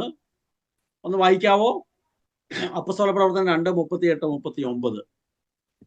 പത്രോസ് പറഞ്ഞു, നിങ്ങൾ പശ്ചാത്തപിക്കുവിൻ, പാപമോചനത്തിനായി എല്ലാവരും യേശു ക്രിസ്തുവിന്റെ നാമത്തിൽ സ്നാനം സ്വീകരിക്കുവിൻ. പരിശുദ്ധാത്മാവിന്റെ ദാനം നിങ്ങൾക്ക് ലഭിക്കും. ഈ വാഗ്ദാനം നിങ്ങൾക്കും നിങ്ങളുടെ സന്താനങ്ങൾക്കും വിദൂരസ്ഥർക്കും നമ്മുടെ ദൈവമായ കർത്താവ് തൻ്റെ അടുക്കിലേക്ക് വിളിക്കുന്ന എല്ലാവർക്കും ഉള്ളതാണ്. അപ്പൊ ഈ മഹത്വീകൃതനായ യേശു ക്രിസ്തു ആത്മാവിനെ നമുക്ക് നൽകുവിൻ എന്ന് പറയുന്നത്, പശ്ചാത്തപിക്കുവിൻ, പാപമോചനത്തിനായി എല്ലാവരും യേശുക്രിസ്തുവിന്റെ നാമത്തിൽ സ്നാനം. രക്ഷയുടെ നാമമാണ് യേശുക്രിസ്തുവിന്റെ നാമം. ആ നാമത്തിൽ വിശ്വസിക്കുക എന്ന് പറഞ്ഞാൽ എന്താണ്? അവൻ എനിക്കായി മരിച്ചു എന്ന് വിശ്വസിക്കണം, അവൻ എനിക്കായി ഉയർത്തെഴുന്നേറ്റു എന്ന് വിശ്വസിക്കണം, എന്നെ ആത്മാവിൽ നിറയ്ക്കാൻ അവൻ പിതാവിന്റെ വലതു ഭാഗത്ത് ഉപവിഷ്ടനായിരിക്കുന്നു എന്ന് വിശ്വസിക്കണം. സ്നാനം സ്വീകരിക്കുന്നതിലൂടെ, ഈ വിശ്വാസത്തിൽ നിന്നാണ് ആ സ്നാനം സ്വീകരിക്കുന്നത്. അപ്പൊ ഈ പരിശുദ്ധാത്മാവിന്റെ ദാനം നിങ്ങൾക്ക് ലഭിക്കും. പിന്നെ പറയാൻ, ഈ വാഗ്ദാനം നിങ്ങൾക്ക് മാത്രമല്ല, നിങ്ങളുടെ സന്താനങ്ങൾക്കും വിദൂരസ്ഥരായവർക്കും നമ്മുടെ ദൈവമായ കർത്താവ് തന്റെ അടുക്കലേക്ക് വിളിക്കുന്ന, എന്ന് പറഞ്ഞാൽ വിളിക്കുന്നത് മാത്രമല്ല, ആ വിളി കേട്ട് യേശുവിന്റെ രക്ഷകന്റെ അടുക്കലേക്ക് ചെല്ലുന്ന എല്ലാവർക്കും ഈ ആത്മാവിനെ, ആ ദാനങ്ങൾ ലഭിക്കുമെന്ന് ഇവിടെ അപ്പസ്തോലൻ ഓർമ്മപ്പെടുത്തുകയാണ്. നമ്മൾ ഈ ഒരു ഡയഗ്രം നോക്കി അറിയാം. 3 കാര്യങ്ങളാണ് അവിടുന്ന് നമ്മളെ അപ്പസ്തോലന്മാർ ആദിമസഭ പ്രഘോഷിച്ചത്. അത് യേശുക്രിസ്തു മരിച്ചു, ഉയർത്തു, മഹത്വീകരിക്കപ്പെട്ടു. 3 കാര്യങ്ങൾ അവർ യേശുക്രിസ്തുവിനെ കുറിച്ച് പറഞ്ഞപ്പോൾ വേറെ ധാരാളം കാര്യങ്ങൾ അവർക്ക് പറയാനുണ്ട്. യേശുക്രിസ്തു പ്രവർത്തിച്ച അത്ഭുതങ്ങളെല്ലാം അവർക്ക് പറയാനുണ്ട്. അവരതെല്ലാം പറഞ്ഞിട്ടില്ല. പക്ഷെ അവർ പറയുന്നതെല്ലാം ഇതിനോട് ബന്ധപ്പെടുത്തിയാണ്. അവർ പ്രധാനമായും യേശുക്രിസ്തു എന്ന വ്യക്തിയെക്കുറിച്ച് പ്രഘോഷിച്ചപ്പോൾ ആ യേശുക്രിസ്തു എന്ന നാമം അവർ പറഞ്ഞു. കൃത്യമായും വ്യക്തമായും യേശു എന്ന നാമം പറഞ്ഞു. ആ ആദിമസഭ നമുക്കറിയാം, പീഡിപ്പിക്കപ്പെട്ടപ്പോൾ പരിസേരും നിയമജ്ഞരും ഒക്കെ പിടിച്ച് ഈ ആദിമ അപ്പസ്തോല സമൂഹത്തെ ജയിലിലടച്ച് അവരെ അടിക്കുമ്പോൾ പറയുന്നത്, യേശു എന്ന നാമം നിങ്ങൾ പറയരുതെന്നാ പറയണേ. അവര് പറഞ്ഞു, ഞങ്ങൾക്കത് പറയാതിരിക്കാൻ പറ്റില്ല, കാരണം ആ നാമം രക്ഷയുടെ നാമമാണ്. അപ്പൊ അവര് കൃത്യമായി യേശുക്രിസ്തു എന്ന നാമം പറഞ്ഞു, രക്ഷയുടെ നാമം അവർ പറഞ്ഞു. നമ്മൾ സഭയുടെ ഡോക്യുമെന്റ് വായിക്കുമ്പോൾ നമ്മൾ പഠിക്കുന്നുണ്ട്, സുവിശേഷ പ്രഘോഷണം പൂർണ്ണമാകുന്നത്, ഫലദായകമാകുന്നത് യേശുക്രിസ്തു എന്ന നാമം വ്യക്തമായും കൃത്യമായും നാം പ്രഘോഷിക്കപ്പെടുന്നില്ലെങ്കിൽ സുവിശേഷ പ്രഘോഷണം പൂർണ്ണമാകുന്നില്ല എന്ന് റെഡന്തോരിയസ് മിസിയോയിലും സുവിശേഷ പ്രഘോഷണം എന്ന അപ്പസ്തോലിക പ്രബോധനത്തിലും മാർപ്പാപ്പ ഏഷ്യയിലെ സഭയ്ക്ക് എഴുതിയ അപ്പസ്തോലിക ആഹ്വാനത്തിലും ഒക്കെ കൃത്യമായി പറയുന്നു. അപ്പൊ അവർ യേശു എന്ന നാമം അവർ കൃത്യമായി പറഞ്ഞു. ആ വ്യക്തിയെ കുറിച്ച് അവർ പറഞ്ഞു. ആ വ്യക്തിയെ കുറിച്ച് പറഞ്ഞു എന്ന് പറയുമ്പോഴേ എന്തൊക്കെ കാര്യങ്ങളാണ് അടിസ്ഥാനപരമായി പറഞ്ഞത്? അവൻ മരിച്ചു, അവൻ ഉയർത്തു, അവൻ മഹത്വീകരിക്കപ്പെട്ടു. ഇത് 3 വളരെ കൃത്യമായി അപ്പസ്തോലന്മാർ പ്രഘോഷിച്ചു. നാം ഓരോരുത്തരുടെയും മനുഷ്യരുടെയും പാപത്തിന് പരിഹാരമായി അവൻ കുരിശിൽ മരിച്ചു. നീതിമാനായ അവിടുന്ന് പാപം ചെയ്തവർ സ്വീകരിക്കേണ്ട ശിക്ഷ അവൻ സ്വീകരിച്ചു. അത് പറഞ്ഞ അവൻ അങ്ങനെ മരിക്കുക മാത്രമല്ല, എഴുതപ്പെട്ടിരിക്കുന്നത് പോലെ 3-ാം ദിനം ഉയർത്തെഴുന്നേറ്റു. ഞങ്ങൾ അതിന് സാക്ഷികളാണ്. അതാണ് തോമസ് ലീഗൊക്കെ പറയുന്നത്, അവന്റെ കൈവിരലുകൾ, എൻ്റെ കൈവിരലുകൾ അവന്റെ പാർശ്വത്തിൽ, അവന്റെ മുറിവിൽ ഇട്ടല്ലാതെ ഞാൻ വിശ്വസിക്കുകയില്ല. ഭൂതം പ്രേതമെന്നല്ല, മറിച്ച് ജീവിക്കുന്നവനായി മരിച്ചവനായ യേശുക്രിസ്തു ഉയർത്തെഴുന്നേറ്റത് അവർ പ്രസംഗിച്ചു. ഞങ്ങൾ കണ്ടു, അവനോടൊപ്പം ഭക്ഷിച്ചു, പാനം ചെയ്തു എന്ന് അപ്പസ്തോലന്മാർ പറയുന്നുണ്ട്. 3, അവൻ പിതാവിന്റെ വലതുഭാഗത്ത് ഉപവിഷ്ടനായി. ഞങ്ങൾ കാണുകെ അവൻ സ്വർഗത്തിലേക്ക് കരയേറി. അവൻ പിതാവിന്റെ വലതുഭാഗത്ത് ഉപവിഷ്ടനായി. അവൻ ആത്മാവിനെ നൽകി. നിങ്ങൾ ആദ്യത്തെ പ്രസംഗത്തിൽ തന്നെ പറയുന്നുണ്ടല്ലോ, ഞങ്ങൾ അങ്ങനെ വീഞ്ഞു കുടിച്ച് കള്ളു കുടിച്ച് മത്തായിട്ട് പറയുന്നതല്ല, ദൈവത്തിന്റെ വാഗ്ദാനമായ ആത്മാവിനെ അവൻ ഞങ്ങളുടെ മേൽ വർഷിച്ചത് വഴിയാണ് ഞങ്ങൾ ഇത് പറയുന്നത്. അപ്പൊ ഈ 3 പ്രവൃത്തികളാണത്: മരിച്ചു, ഉയർത്തു, മഹത്വീകരിക്കപ്പെട്ടു. അങ്ങനെ 3 നാമം യേശുവിന് ഈ അപ്പസ്തോലന്മാർ പ്രഘോഷിക്കുമ്പോൾ കൊടുക്കുകയാണ്. ഒന്ന് രക്ഷകൻ എന്ന നാമമാണ്, പേര് തന്നെ ആ നാമമാണ്. പാപത്തിന്റെ അടിമത്തത്തിൽ പോയ മനുഷ്യനെ പാപത്തിന് പരിഹാരം ചെയ്ത്, മനുഷ്യനായി തന്നെ ജനിച്ച് പരിഹാരം ചെയ്ത് അവന്റെ പീഡസഹനങ്ങളിലൂടെ, യേശുവിന്റെ ജനനവും ജീവിതവും പ്രത്യേകമായ അവിടുത്തെ പീഡാസഹന മരണങ്ങളിലൂടെ അവൻ മനുഷ്യവർഗത്തെ രക്ഷിച്ചു കഴിഞ്ഞു എന്ന് പറഞ്ഞു. അവൻ രക്ഷകനാണ്. അത് ഒരാളുടെ അല്ല, അപ്പസ്തോലന്മാരുടെ അല്ല, സകല മനുഷ്യരുടെയും രക്ഷകനാണ്. അവന്റെ നാമം ഈ ലോകത്തിലെ സകല മനുഷ്യരുടെയും, അവൻ പാതാളങ്ങളിൽ ഇറങ്ങി മരിച്ചുപോയവരെ രക്ഷിച്ചു. അവൻ ജീവിച്ചിരിക്കുന്ന സകലരുടെയും രക്ഷകനാണ്. ഇനി ജനിക്കാനിരിക്കുന്ന സകലരുടെയും രക്ഷകനാണ് എന്ന് കൃത്യമായി അപ്പസ്തോലന്മാർ പ്രഘോഷിച്ചു. അതുകൊണ്ട് യേശു ക്രിസ്തു കർത്താവാണ്, അവൻ ഉടമസ്ഥനാണ്. അവൻ ഉയർത്തെഴുന്നേറ്റത് വഴി നമ്മുടെ ഉടമസ്ഥത അവന്റെ സ്വന്തമായി. പിശാചിന്റെ അടിമത്തത്തിൽ നിന്ന്, പിശാചിന്റെ അധീനതയിൽ നിന്ന് യേശു ക്രിസ്തു മരിച്ച് അവൻ വില കൊടുത്ത് അവൻ ഉത്ഥാനം ചെയ്തത് വഴി അവൻ നമ്മളെ വീണ്ടെടുത്തു. അവൻ നമ്മുടെ കർത്താവായി, ഉടമസ്ഥനായി. ഇനി മറ്റാരുമല്ല നമ്മുടെ ഉടമസ്ഥൻ, നമ്മുടെ കർത്താവ് അത് യേശു ക്രിസ്തുവാണ്. അതുകൊണ്ട് നിങ്ങൾ ഇനി പാപത്തിനോ സാത്താനോ സാത്താന്റെ പ്രവർത്തനങ്ങൾക്കോ സാത്താനോ അടിമകളല്ല, പകരം നിങ്ങൾ കർത്താവായി യേശു ക്രിസ്തുവിന്റെ സ്വന്തമാണ്. അപ്പൊ ആ യേശുവിന്റെ ഉത്ഥാനത്തോട് ബന്ധപ്പെടുത്തി അവൻ നമ്മളെ വീണ്ടെടുത്ത് സ്വന്തമാക്കി. നമ്മുടെ കർത്താവാണ് അവിടുന്ന്. നമ്മൾ അവിടുത്തേക്ക്, നമ്മുടെ യജമാനനാണ്, ഉടമസ്ഥനാണ്, നമ്മുടെ സ്വന്തമാണ്, വേറെ ആരുടെയും അല്ല എന്ന് അവിടുന്ന് അപ്പസ്വലന്മാർ കൃത്യമായി പറഞ്ഞു. അങ്ങനെ കർത്താവ് എന്ന നാമം യേശു ക്രിസ്തുവിന് വന്നു ചേരുകയാണ്. നമ്മുടെ ഉടമസ്ഥനാണ് അവൻ എന്ന് കൃത്യമായി പറയുകയാണ്. 3, അങ്ങനെ രക്ഷകനായി, കർത്താവ് എന്ന നാമം കിട്ടി.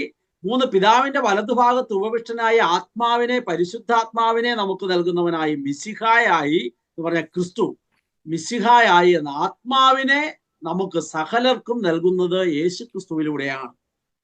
അവനിൽ വിശ്വസിച്ച് അവന്റെ ഉടമസ്ഥതയിലേക്ക് തന്റെ ജീവിതത്തെ ചേർത്ത് വെച്ച് അവനോട് ചേർന്ന് നിൽക്കുന്ന സകലരുടെയും മേൽ, അത് ആരെന്ന വ്യത്യാസമില്ലാതെ, ആദിമസഭയിൽ നമ്മൾ വായിക്കുന്നുണ്ട്, യഹൂദനെന്നോ ഗ്രീക്കുകാരനെന്നോ വ്യത്യാസം കൂടാതെ സകലരുടെയും മേൽ ഈ യേശു ക്രിസ്തു തന്റെ ആത്മാവിനെ വർഷിക്കുന്നുണ്ട്. നമ്മൾ അപ്പസ്തോല പ്രവർത്തനം വായിക്കുന്നുണ്ടല്ലോ, ശിഷ്യന്മാരെ എന്നിട്ട് ചോദിക്കുന്നുണ്ട്, നിങ്ങൾ ആത്മാവിനെ സ്വീകരിച്ചോ?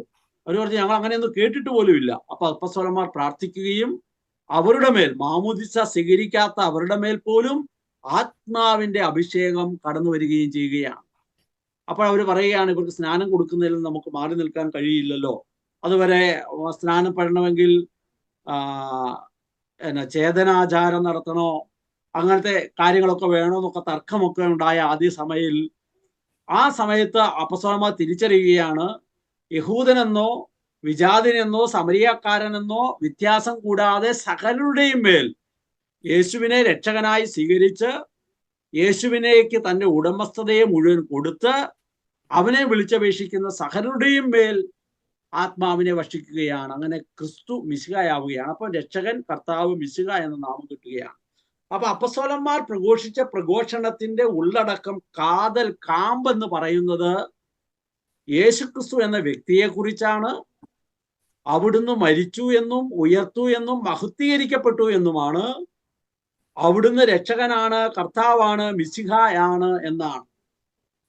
അപ്പസ്തോലിക കരിസോ യേശുവിന്റെ മരണവും ഉയർപ്പും മഹത്വീകരണവും എന്നീ 3 രക്ഷാകര പ്രവൃത്തികളോടുകൂടെയും രക്ഷകൻ, കർത്താവ്, മിശിഹ അല്ലെങ്കിൽ ക്രിസ്തു എന്നീ 3 നാമോധേയങ്ങളോട് കൂടിയും അവർ പ്രഘോഷിച്ചു. അത് നമ്മുടെ വിശ്വാസ പ്രത്യുത്തരത്തിന് വേണ്ടിയാണ് പ്രഘോഷിച്ചത്.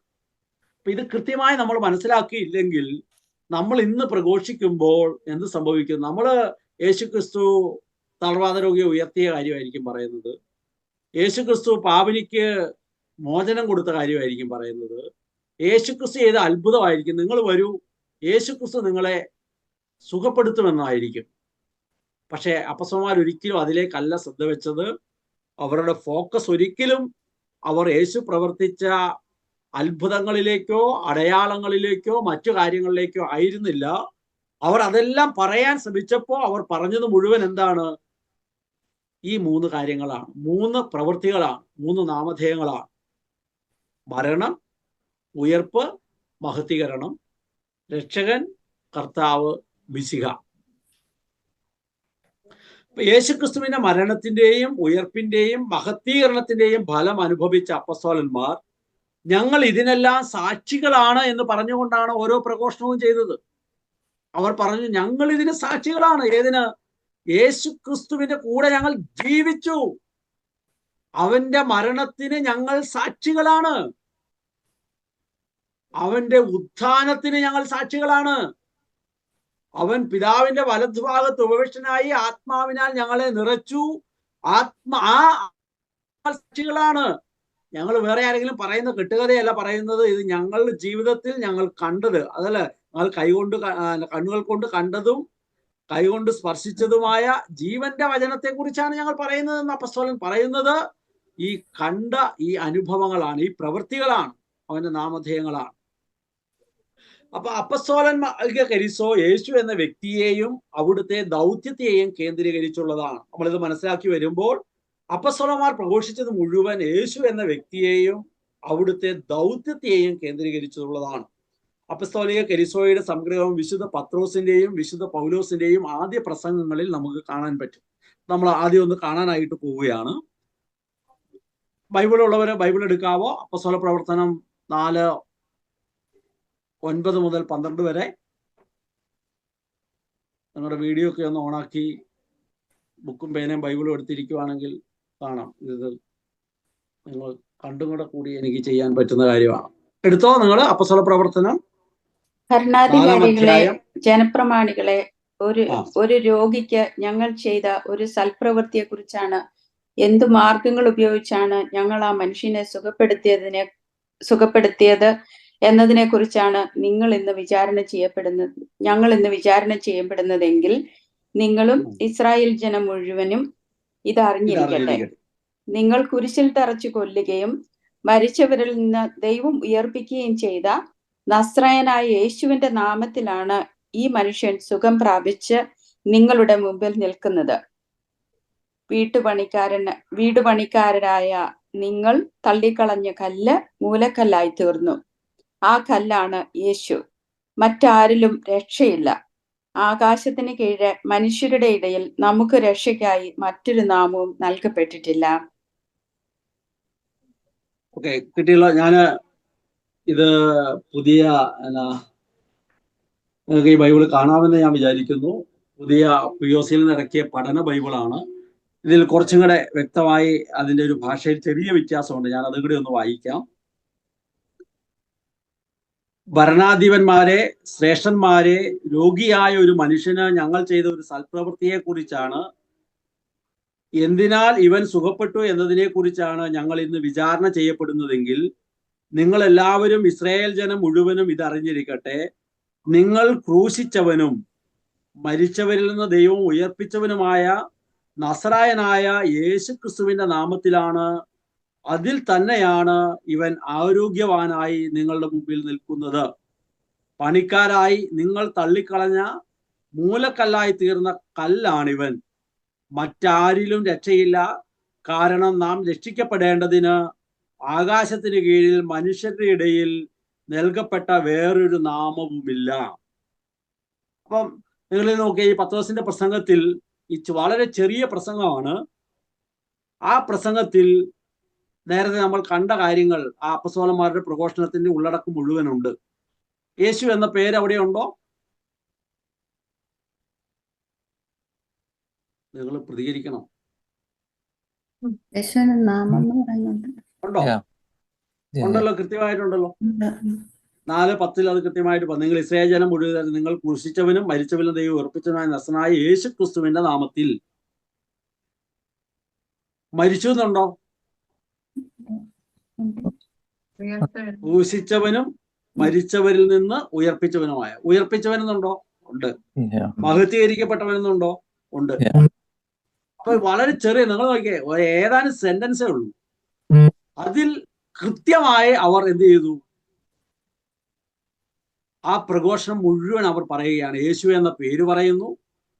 അവൻ ചെയ്ത പ്രവർത്തികൾ, മരിച്ചു, ഉയർത്തു, മഹത്വീകരിക്കപ്പെട്ടു എന്ന് പറയുന്നു. അവന്റെ നാമം രക്ഷകൻ, കർത്താവ്, മിശിഹ എന്ന് പറയുകയാണ്. വളരെ കൃത്യമായി അപ്പസ്തോലന്മാരുടെ പ്രഘോഷണങ്ങളിലെല്ലാം ഇത് വളരെ കൃത്യമായി ഉണ്ടായിരുന്നു. ഇനി നിങ്ങളെടുത്ത അപ്പസ്തോല പ്രവർത്തനം 2:14-39 എടുത്ത് ഇതില് ഈ പഠന ബൈബിളില് ഈ നമ്മളിപ്പോ വായിച്ചതില് കല്ല് എന്ന് പറഞ്ഞൊരു പ്രയോഗം നമ്മൾ കണ്ടിട്ടുണ്ട്. 11 പണിക്കാരായി നിങ്ങൾ തള്ളിക്കളഞ്ഞ മൂലക്കല്ലായി തീർന്നിരിക്കാൻ അവൻ. അതിനെക്കുറിച്ച് ഈ പഠന ബൈബിളിന്റെ ഫുട്നോട്ട് പറയുന്നുണ്ട്. സങ്കീർത്തനം 118:2 ഉള്ളടക്കം ക്രിസ്തുവിനെ ഉദ്ദേശിച്ചുള്ളതാണെന്ന് ആദിമ ക്രൈസ്തവ സഭ വിശ്വസിച്ചിരുന്നു. കല്ലാണ്. സങ്കീർത്തനം 118:22 ഒരു ഭാവാർത്ഥ വിവരണമാണ്.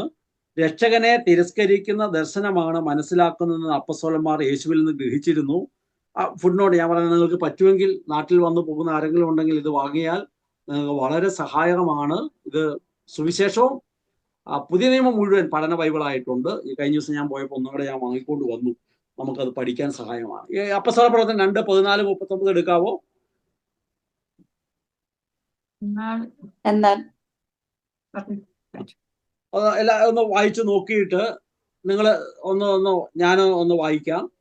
വായിച്ച് ഞാൻ ഉറക്കെ വായിക്കുമ്പോൾ നിങ്ങൾ നോട്ട്ബുക്കിൽ ഈ പറഞ്ഞ കാര്യങ്ങൾ അതിൽ വന്നിട്ടുണ്ടോ എന്നൊന്ന് നോക്കാവോ? യേശു എന്ന പേര്, അവന്റെ മരണം, ഉത്ഥാനം, മഹത്വീകരണം, ഇങ്ങനത്തെ കാര്യങ്ങൾ ഞാൻ വായിക്കാം, നിങ്ങളും വായിച്ചു പോകാം. 2-ാം അധ്യായം 14 മുതൽ 39 വരെ. നിങ്ങൾ എല്ലാവരും എടുത്തിട്ടുണ്ടെന്ന് തോന്നുന്നു. നമ്മൾ ഇങ്ങനെ ഇരുന്ന് ചെയ്യേണ്ട ഒരു ഹോംവർക്കും കൂടിയാണ്. നമ്മൾ ആദ്യമായിട്ടാണ് നമ്മുടെ ഓൺലൈനിൽ ഇങ്ങനത്തെ കാര്യങ്ങൾ ചെയ്യുന്നത്. അതിന്റെ പരിമിതിയുണ്ട്.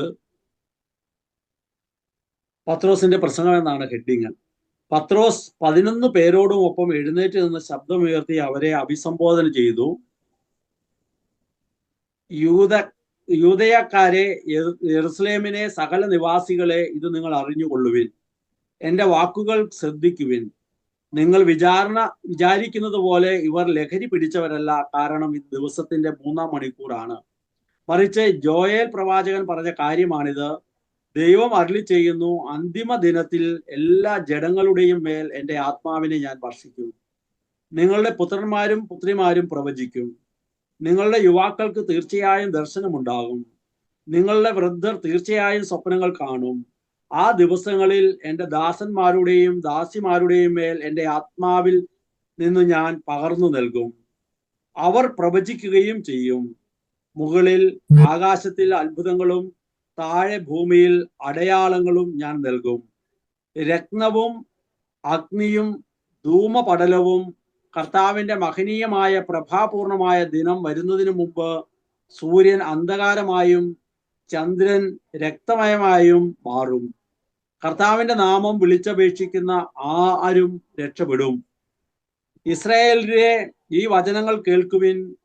നിങ്ങൾക്ക് തന്നെ അറിയാവുന്നതുപോലെ ദൈവം അവൻ വഴി നിങ്ങളുടെ ഇടയിൽ താൻ പ്രവർത്തിച്ച വൻ കാര്യങ്ങളും അത്ഭുതങ്ങളും അടയാളങ്ങളും കൊണ്ട് നസ്രായനെ യേശുവിനെ നിങ്ങൾക്ക് സാക്ഷ്യപ്പെടുത്തി തന്നു.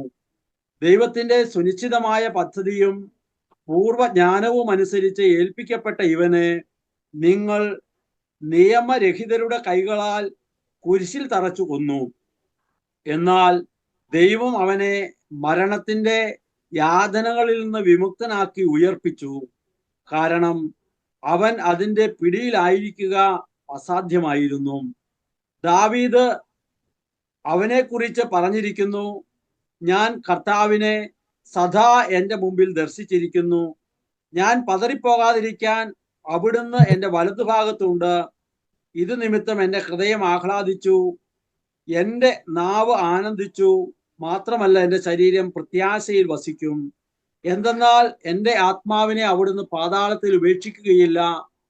അവിടുത്തെ പരിശുദ്ധൻ ജീർണിക്കുവാൻ അവിടുന്ന് അനുവദിക്കുകയില്ല. ജീവന്റെ വഴികൾ അവിടുന്ന് എന്നെ അറിയിച്ചു. അവിടുത്തെ സാന്നിധ്യത്താൽ എന്നെ ആഹ്ലാദം കൊണ്ട് നിറയ്ക്കും. സഹോദരരെ, ഗോത്രപിതാവായ ദാവീദിനെ കുറിച്ച് നിങ്ങളോട് ധൈര്യപൂർവ്വം പറയാൻ എന്നെ അനുവദിക്കുക. അവൻ മരിക്കുകയും സംസ്കരിക്കപ്പെടുകയും ചെയ്തു. അവന്റെ കല്ലറ ഈ ദേശത്ത് ഈ ദിവസം വരെ നമ്മുടെ ഇടയിൽ ഉണ്ടല്ലോ. അവൻ പ്രവാചകനായിരുന്നതിനാൽ തന്റെ സന്തതികളിൽ ഒരുവനെ തന്റെ സിംഹാസനത്തിൽ ഉപവിഷ്ടനാക്കുമെന്ന് ദൈവം അവനോട് ശപഥം ചെയ്തു പറഞ്ഞത് എന്നത് അവൻ അറിഞ്ഞു. അതുകൊണ്ട് അവൻ പാതാളത്തിൽ ഉപേക്ഷിക്കപ്പെട്ടില്ല, അവന്റെ ശരീരം ജീർണത കണ്ടുമില്ല എന്ന് ക്രിസ്തുവിന്റെ ഉത്ഥാനം മുൻകൂട്ടി ദർശിച്ചുകൊണ്ട് അവൻ പറഞ്ഞത്. ആ യേശുവിനെ ദൈവം ഉയർപ്പിച്ചു. ഞങ്ങൾ എല്ലാവരും ഇതിന് സാക്ഷികളാണ്. ദൈവത്തിന്റെ വലതുഭാഗത്തേക്ക് ഉയർത്തപ്പെട്ട് പിതാവിൽ നിന്ന് പരിശുദ്ധാത്മാവിന്റെ വാഗ്ദാനം സ്വീകരിച്ച അവൻ ഈ ആത്മാവിനെ വർഷിച്ചിരിക്കുന്നു. അത് നിങ്ങൾ ഇപ്പോൾ കാണുകയും കേൾക്കുകയും ചെയ്യുന്നു. ദാവീദ് സ്വർഗത്തിലേക്ക് ആരോഹണം ചെയ്തില്ല, എങ്കിലും അവൻ പറയുന്നു, കർത്താവിനോട് പറഞ്ഞു, ഞാൻ നിന്റെ ശത്രുക്കളെ നിന്റെ പാദപീഠമാക്കുവോളം നീ എന്റെ വലതുഭാഗത്ത് ഉപവിഷ്ടനാവുക. അതിനാൽ നിങ്ങൾ ക്രൂശിച്ച യേശുവിനെ ദൈവം കർത്താവും ക്രിസ്തുവുമായി ഉയർത്തി എന്ന് ഇസ്രായേൽ ഭവനം മുഴുവൻ ഉറപ്പായി അറിയട്ടെ. ഇത് കേട്ടപ്പോൾ അവർ ഹൃദയം നുറങ്ങി പത്രോസിനോടും മറ്റപ്പസ്തലന്മാരോടും ചോദിച്ചു, സഹോദരരെ, ഞങ്ങൾ എന്താണ് ചെയ്യേണ്ടത്? പത്രോസ് പറഞ്ഞു, മാനസാന്തരപ്പെടുവിൻ. നിങ്ങൾ പാപമോചനത്തിനായി നിങ്ങൾ ഓരോരുത്തരും യേശുക്രിസ്തുവിന്റെ നാമത്തിൽ സ്നാനപ്പെടട്ടെ. പരിശുദ്ധാത്മാവിന്റെ ഈ ദാനം നിങ്ങൾക്ക് ലഭിക്കും.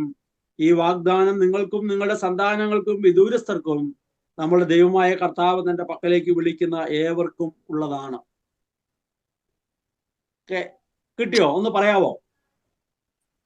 ഇതിൽ ആ നാമവും 22-ാമത്തെ വചനത്തില് യേശു എന്ന നാമം, 23-ല് മരിച്ചു എന്ന്, 24-ലും 32-ലും ഉയർപ്പിച്ചു എന്ന്, 31-ല് ക്രിസ്തു എന്ന്, പരിശുദ്ധാത്മാവിനെ വാഗ്ദാനം ചെയ്തതെന്ന്, പരിശുദ്ധാത്മാവിനെ 33-ലും ഉയർപ്പിക്കപ്പെടുകയും പരിശുദ്ധാത്മാവിനെ വാഗ്ദാനം ചെയ്തെന്നും ആത്മാവിനെ വർഷിച്ചെന്നുണ്ട്. പിന്നെ വലതുഭാഗത്തിരിക്കുന്നുണ്ട്, മഹത്വീകരിക്കപ്പെട്ടു. 33 ആത്മാവിനെ വർഷിച്ചു. ഓരോ 2:22 യേശു എന്നുണ്ട്. ആ പേര് കൃത്യമായിട്ടുണ്ട്. കുറെ പ്രാവശ്യം ഉണ്ട്. ഇത് പല തവണ ഇതിൽ ആവർത്തിക്കുന്നുണ്ട്. അവർ ഇത് നമ്മൾ വീണ്ടും വീണ്ടും വായിക്കുകയും മനസ്സിലാക്കുകയും ചെയ്യേണ്ടതാണ്. ഇപ്പൊ കൃത്യമായി ആദ്യ അപ്പസ്തലന്മാർ, നിങ്ങൾ ഓർക്കണം, യേശു ക്രിസ്തുവിനെ പിടിക്കപ്പെട്ട് വിചാരണ ചെയ്യുമ്പോൾ ഈ പറയുന്ന പത്രോസ് പേടിച്ച് സ്ത്രീയുടെ മുമ്പിൽ അവനെ അറിയില്ലെന്ന് പറഞ്ഞതാണ്. അത്രയേ ഉള്ളൂ. അറിവിലും ജീവിതത്തിലും ഒക്കെ അങ്ങനെയായിരുന്നു. പക്ഷെ പരിശുദ്ധാത്മാവിൽ നിറഞ്ഞ അപ്പസ്തലൻ ആദ്യത്തെ പ്രസംഗത്തിൽ എഴുന്നേറ്റെന്ന് പറയുന്ന കണ്ടന്റ് ഒന്ന് ആലോചിച്ച് നോക്കിക്കേ. 10 വർഷം തിയോളജി കോഴ്സ് പോയി പഠിച്ചതൊന്നുമല്ല, ഏതെങ്കിലും ഒരു സ്കൂളിൽ പോയി പഠിച്ച് കൃത്യമായി ഇങ്ങനെ മനസ്സിലാക്കിയതല്ല. പ്രകാരം ദൈവത്തിന്റെ ആത്മാവ് കൊടുക്കുന്ന കൃപയിൽ ആ ആത്മാവ് നയിക്കുകയാണ്. അവിടെ ആ അപ്പസ്തലൻ എന്താണ് കൃത്യമായി യേശു എന്ന നാമം പറഞ്ഞു. നിങ്ങൾ കുരിശിൽ തറച്ചു വന്ന യേശു എന്ന നാമം കൃത്യമായി ഉപയോഗിക്കുകയാണ്. ആ നാമം പറഞ്ഞാൽ പിടിച്ചു കൊല്ലുമെന്ന് അവർക്കറിയാം.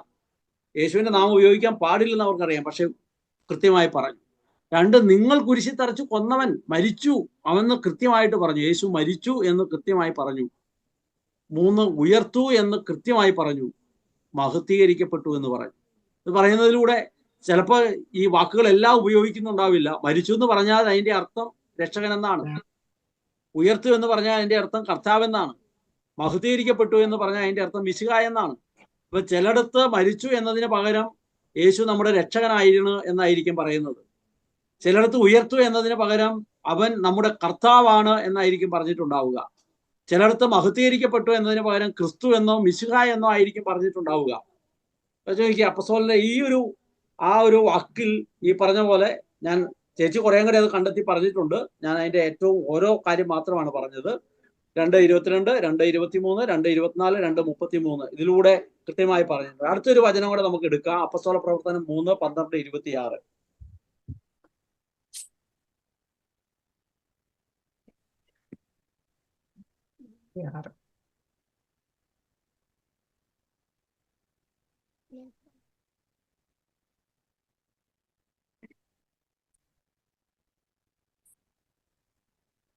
ദൈവം തന്റെ ദാസനെ ഉയർപ്പിച്ച് ആദ്യം നിങ്ങളുടെ അടുക്കലേക്കാണ് നിയോഗിച്ചയച്ചത്. നിങ്ങൾ ഓരോരുത്തരെയും ദുഷ്ടതയിൽ നിന്ന് പിന്തിരിപ്പിച്ച് അനുഗ്രഹിക്കാൻ വേണ്ടിയാണ് അത്.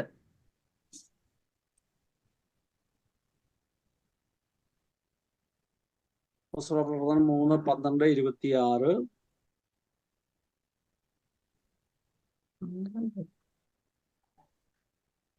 വായിക്കണോ അതോ ഷിജു വായിക്കണോ? നിങ്ങൾ ആരെങ്കിലും ഒരാൾ വായിക്കുന്നത് ഞാൻ വായിക്കണോ? ജമ്മ കണ്ടിന്യൂ ചെയ്യ. ഞാനിതല്ലേ ഞാൻ വായിക്കുന്നതല്ല. അപ്പൊ നിങ്ങൾക്ക് നോക്കി എഴുതാൻ എളുപ്പം കിട്ടും. ഓക്കെ, വായിച്ചോട്ടെ. പത്രോസിന്റെ പ്രസംഗം. അവൻ പത്രോസിനെയും യോഹന്നാനെയും വിട്ടുമാറാതെ നിൽക്കുന്നത് കണ്ടപ്പോൾ ജനം മുഴുവൻ ആശ്ചര്യപ്പെട്ട് സോളമന്റെ മണ്ഡപം എന്ന് വിളിക്കപ്പെടുന്നിടത്ത് ഓടിക്കൂടി.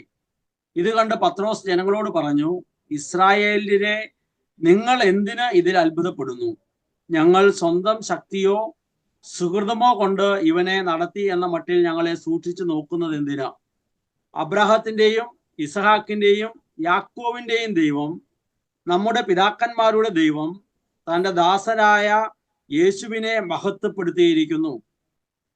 നിങ്ങൾ അവനെ ഏൽപ്പിച്ചു കൊടുത്തു. അവനെ വിട്ടയക്കാൻ തീരുമാനിച്ചിരുന്ന പീലാത്തോസിന്റെ മുമ്പിൽ നിങ്ങൾ അവനെ നിഷേധിക്കുകയും ചെയ്തു. പരിശുദ്ധനും നീതിമാനുമായ അവനെ നിങ്ങൾ നിഷേധിച്ചു. കൊലപാതകിയായ മനുഷ്യനെ നിങ്ങൾക്ക് വേണ്ടി വിട്ടുകിട്ടാൻ അപേക്ഷിക്കുകയും ചെയ്തു. ജീവന്റെ അതിനാഥനെ നിങ്ങൾ വധിച്ചു. എന്നാൽ ദൈവം അവനെ മരിച്ചവരിൽ നിന്ന് ഉയർപ്പിച്ചു. അതിന് ഞങ്ങൾ സാക്ഷികളാണ്. അവന്റെ നാമത്തിലുള്ള വിശ്വാസത്താലാണ് അവന്റെ നാമം തന്നെ നിങ്ങൾ കാണുകയും അറിയുകയും ചെയ്യുന്ന ഇവനെ ബലപ്പെടുത്തിയത്. അവനിലുള്ള വിശ്വാസമാണ് നിങ്ങൾ എല്ലാവരുടെയും മുമ്പിൽ വെച്ച് ഇവന് പൂർണ്ണ ആരോഗ്യം പ്രദാനം ചെയ്തത്. സഹോദരരെ, നിങ്ങളുടെ ഭരണാധിപന്മാരെ പോലെ നിങ്ങളും അജ്ഞത മൂലമാണ് ഇങ്ങനെ പ്രവർത്തിച്ചതെന്ന് എനിക്കറിയാം.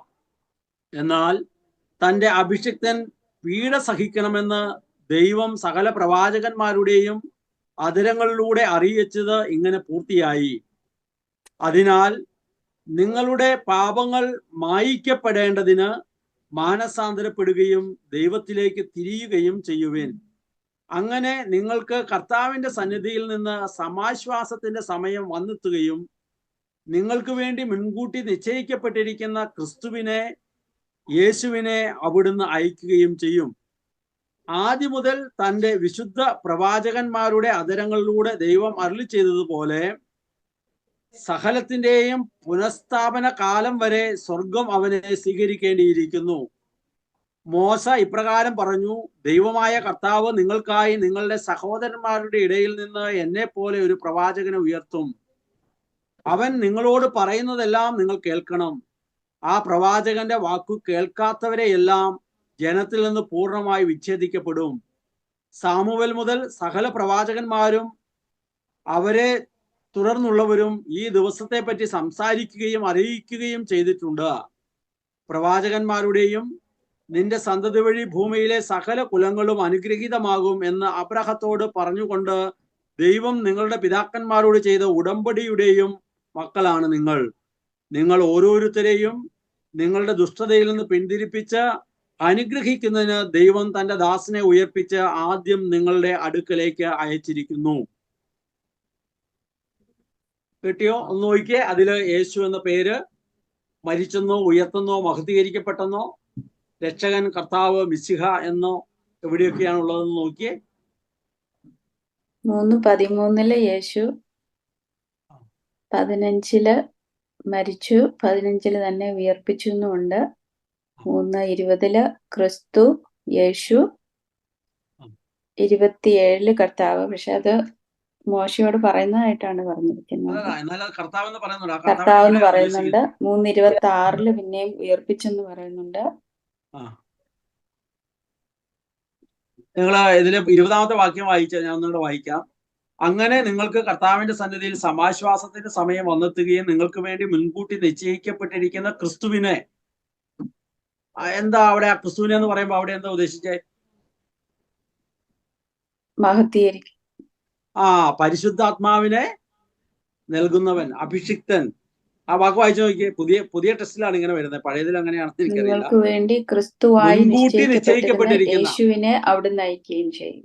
അപ്പൊ മുൻകൂട്ടി നിശ്ചയിക്കപ്പെട്ടിരുന്നവനെ പരിശുദ്ധാത്മാവിനെ വാഗ്ദാനം ചെയ്തവൻ. അത് കഴിഞ്ഞാ പറയുന്നത് യേശുവിനെ അവിടുന്ന് അയക്കുകയും ചെയ്തു. ആ മുൻകൂട്ടി നിശ്ചയിക്കപ്പെട്ട പരിശുദ്ധാത്മാവിനെ നിങ്ങളിലേക്ക് അയക്കുകയും ചെയ്തു എന്ന് അവിടുന്ന് പറയുകയാണ്. ഈ ചെറിയ വചനഭാഗത്തും കൃത്യമായി യേശു എന്ന പേരുണ്ട്. മരിച്ചെന്നോ ഉയർത്തുന്നോ മഹത്വീകരിക്കപ്പെട്ടെന്നോ അവിടെയുണ്ട്. അങ്ങനെ യേശു രക്ഷകൻ, കർത്താവ്, മിശിഹ എന്ന നാമധേയങ്ങളും ഉണ്ട്. ഏറെക്കുറെ നിങ്ങൾക്ക് പിടികിട്ടി എന്ന് ഞാൻ വിചാരിക്കുകയാണ്.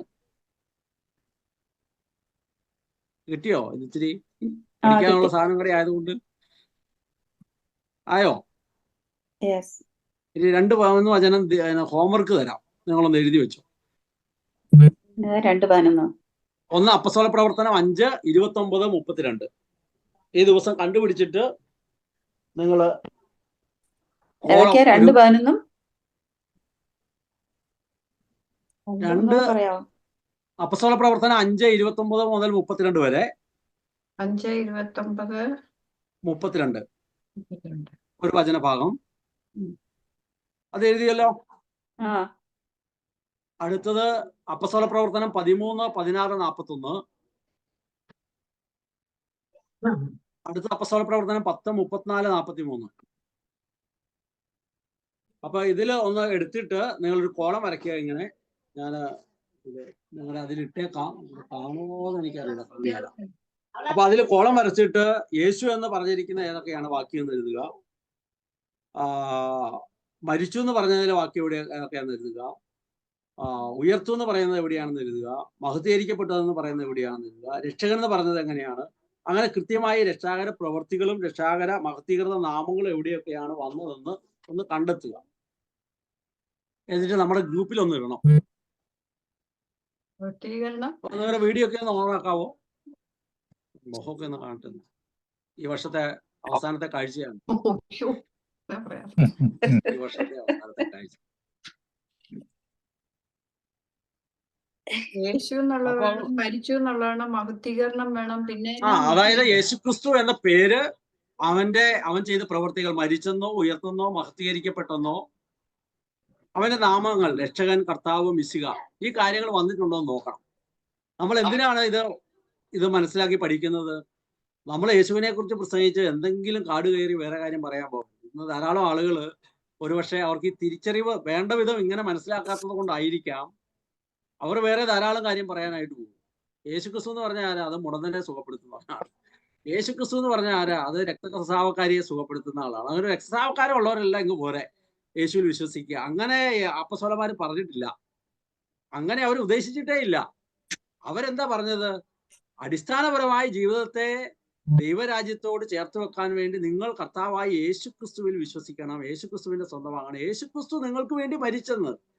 നമ്മൾ ഇന്ന് ഈ പറയുന്ന കാര്യങ്ങൾ, മരിച്ചു, ഉയർത്തു, മഹത്വീകരിക്കപ്പെട്ടു, അവൻ രക്ഷകൻ, കർത്താവ്, മിശിഹായാണ് എന്നുള്ള കാര്യത്തിൽ നിന്ന് നമുക്ക് ശ്രദ്ധ മാറി വേറൊന്നിലേക്ക് കുറച്ചൊക്കെ പോയോ? നമ്മൾ കുറച്ചും കൂടെ അനുഗ്രഹത്തിന്റെ കാര്യങ്ങളിലേക്കാണോ നമ്മൾ ശ്രദ്ധ വെച്ചത് എന്ന് നമുക്കൊരു സംശയമാണ്. അപ്പൊ ഇത് കൃത്യമായി നമ്മൾ മനസ്സിലാക്കിയാലേ നമ്മൾ നമ്മളോട് ഇത് പ്രസംഗിക്കുള്ളൂ, നമ്മൾ ബാക്കിയുള്ളവരോടും പ്രസംഗിക്കുള്ളൂ. അപ്പൊ യേശു ദൈവരാജ്യത്തെ കുറിച്ച് എത്ര വ്യക്തമായി പറഞ്ഞോ, ആ ദൈവരാജ്യം തന്നെയായ ക്രിസ്തുവിനെ കുറിച്ച് വളരെ കൃത്യമായി അപ്പസ്തോലന്മാർ പറയുകയാണ്. ആ യേശു എന്ന വ്യക്തി, ആ യേശു എന്ന വ്യക്തി ചെയ്ത പ്രവൃത്തികൾ, അവന്റെ ജനനം, അതായത് യേശു എന്ന പേര്, 2 യേശു മരിച്ചു, ഉയർത്തു, മഹത്വീകരിക്കപ്പെട്ടു, രക്ഷകൻ, കർത്താവ്, മിശിഹ. അതുകൊണ്ടാണ് നമ്മുടെ കർത്താവ് ഈശോ മിശിഹായിക്ക് സ്തുതി എന്ന് പറയുമ്പോൾ ഈ അപ്പസ്തോലന്മാരുടെ പ്രഘോഷണം മുഴുവനാണ് നമ്മൾ പറയുന്നത്. അതുകൊണ്ട് നമ്മുടെ വീട്ടിലൊക്കെ ഇത് പറഞ്ഞ് ശീലിക്കണം എന്ന് പറയുന്നത്. നമ്മുടെ കർത്താവ് ഈശോ മിശിഹായിക്ക് സ്തുതി എന്നാണ് പറയേണ്ടത്. ഈശോ മിശിഹായിക്ക് സ്തുതി എന്നല്ല, നമ്മുടെ കർത്താവ് ഈശോ മിശിഹായിക്ക് സ്തുതി എന്ന് പറയുമ്പോൾ ഈ നാമങ്ങളും ഈ പ്രവൃത്തികളും ഒക്കെ വന്നു. അത് ആ കേൾക്കുമ്പോൾ തന്നെ ആ വചനം തന്നെ ജീവിതത്തിന് അനുഗ്രഹമാക്കി മാറ്റും.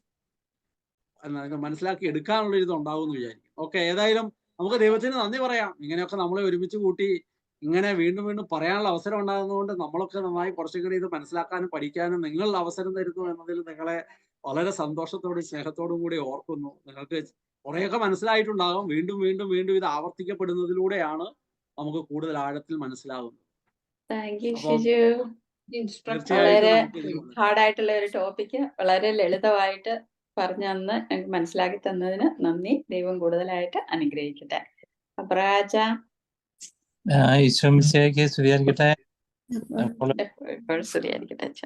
ആരംഭ സമയത്ത് ഞാൻ ഇല്ലായിരുന്നു, കുറച്ച് കഴിഞ്ഞാണ് വന്നത്. എന്നാലും വളരെ മനോഹരമായിട്ട് ലളിതമായിട്ട് തന്നെ,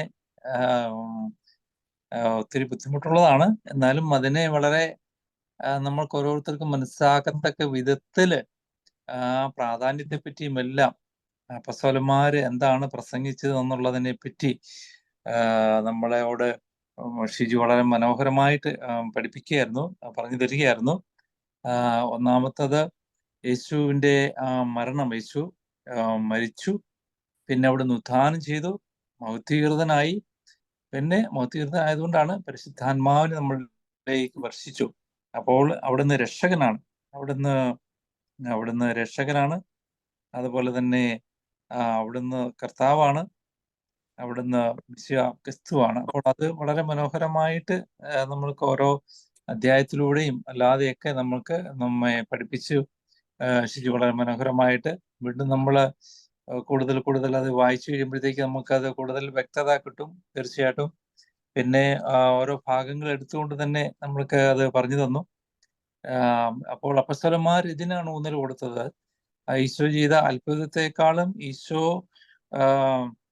മരിച്ചതിനെ പറ്റിയും ഉയർത്തതിനെ പറ്റിയും, അങ്ങനെ മരിച്ചവിടുന്ന് രക്ഷകനായി, പിന്നെ അവിടുന്ന് ഉയർത്ത് കർത്താവായി, മഹത്വീകരിക്കപ്പെട്ട് ക്രിസ്തുവായി, മിശിഹായായി, പിന്നെ നമ്മൾക്ക് ആത്മാവിന് നമ്മൾക്ക് നൽകി. അതിനെയാണ് അവർ ഊന്നൽ കൊടുത്തത്.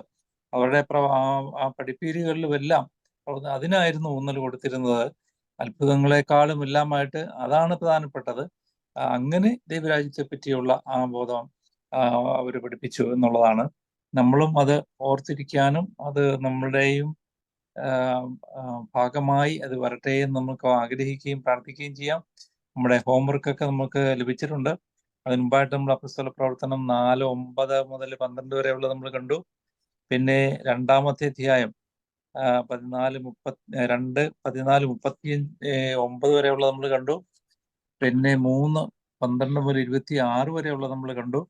പിന്നെ ഹോംവർക്കായിട്ട് നമ്മൾക്ക് തന്നിരിക്കുന്നത് 5-ാം അധ്യായത്തിന്റെ 29 മുതൽ 32 വരെ, 13-ാം അധ്യായത്തിന്റെ 16 മുതൽ 41 വരെ, 10-ാം അധ്യായത്തിന്റെ 34 മുതൽ 43 വരെയുള്ളതാണ് ഹോംവർക്ക്.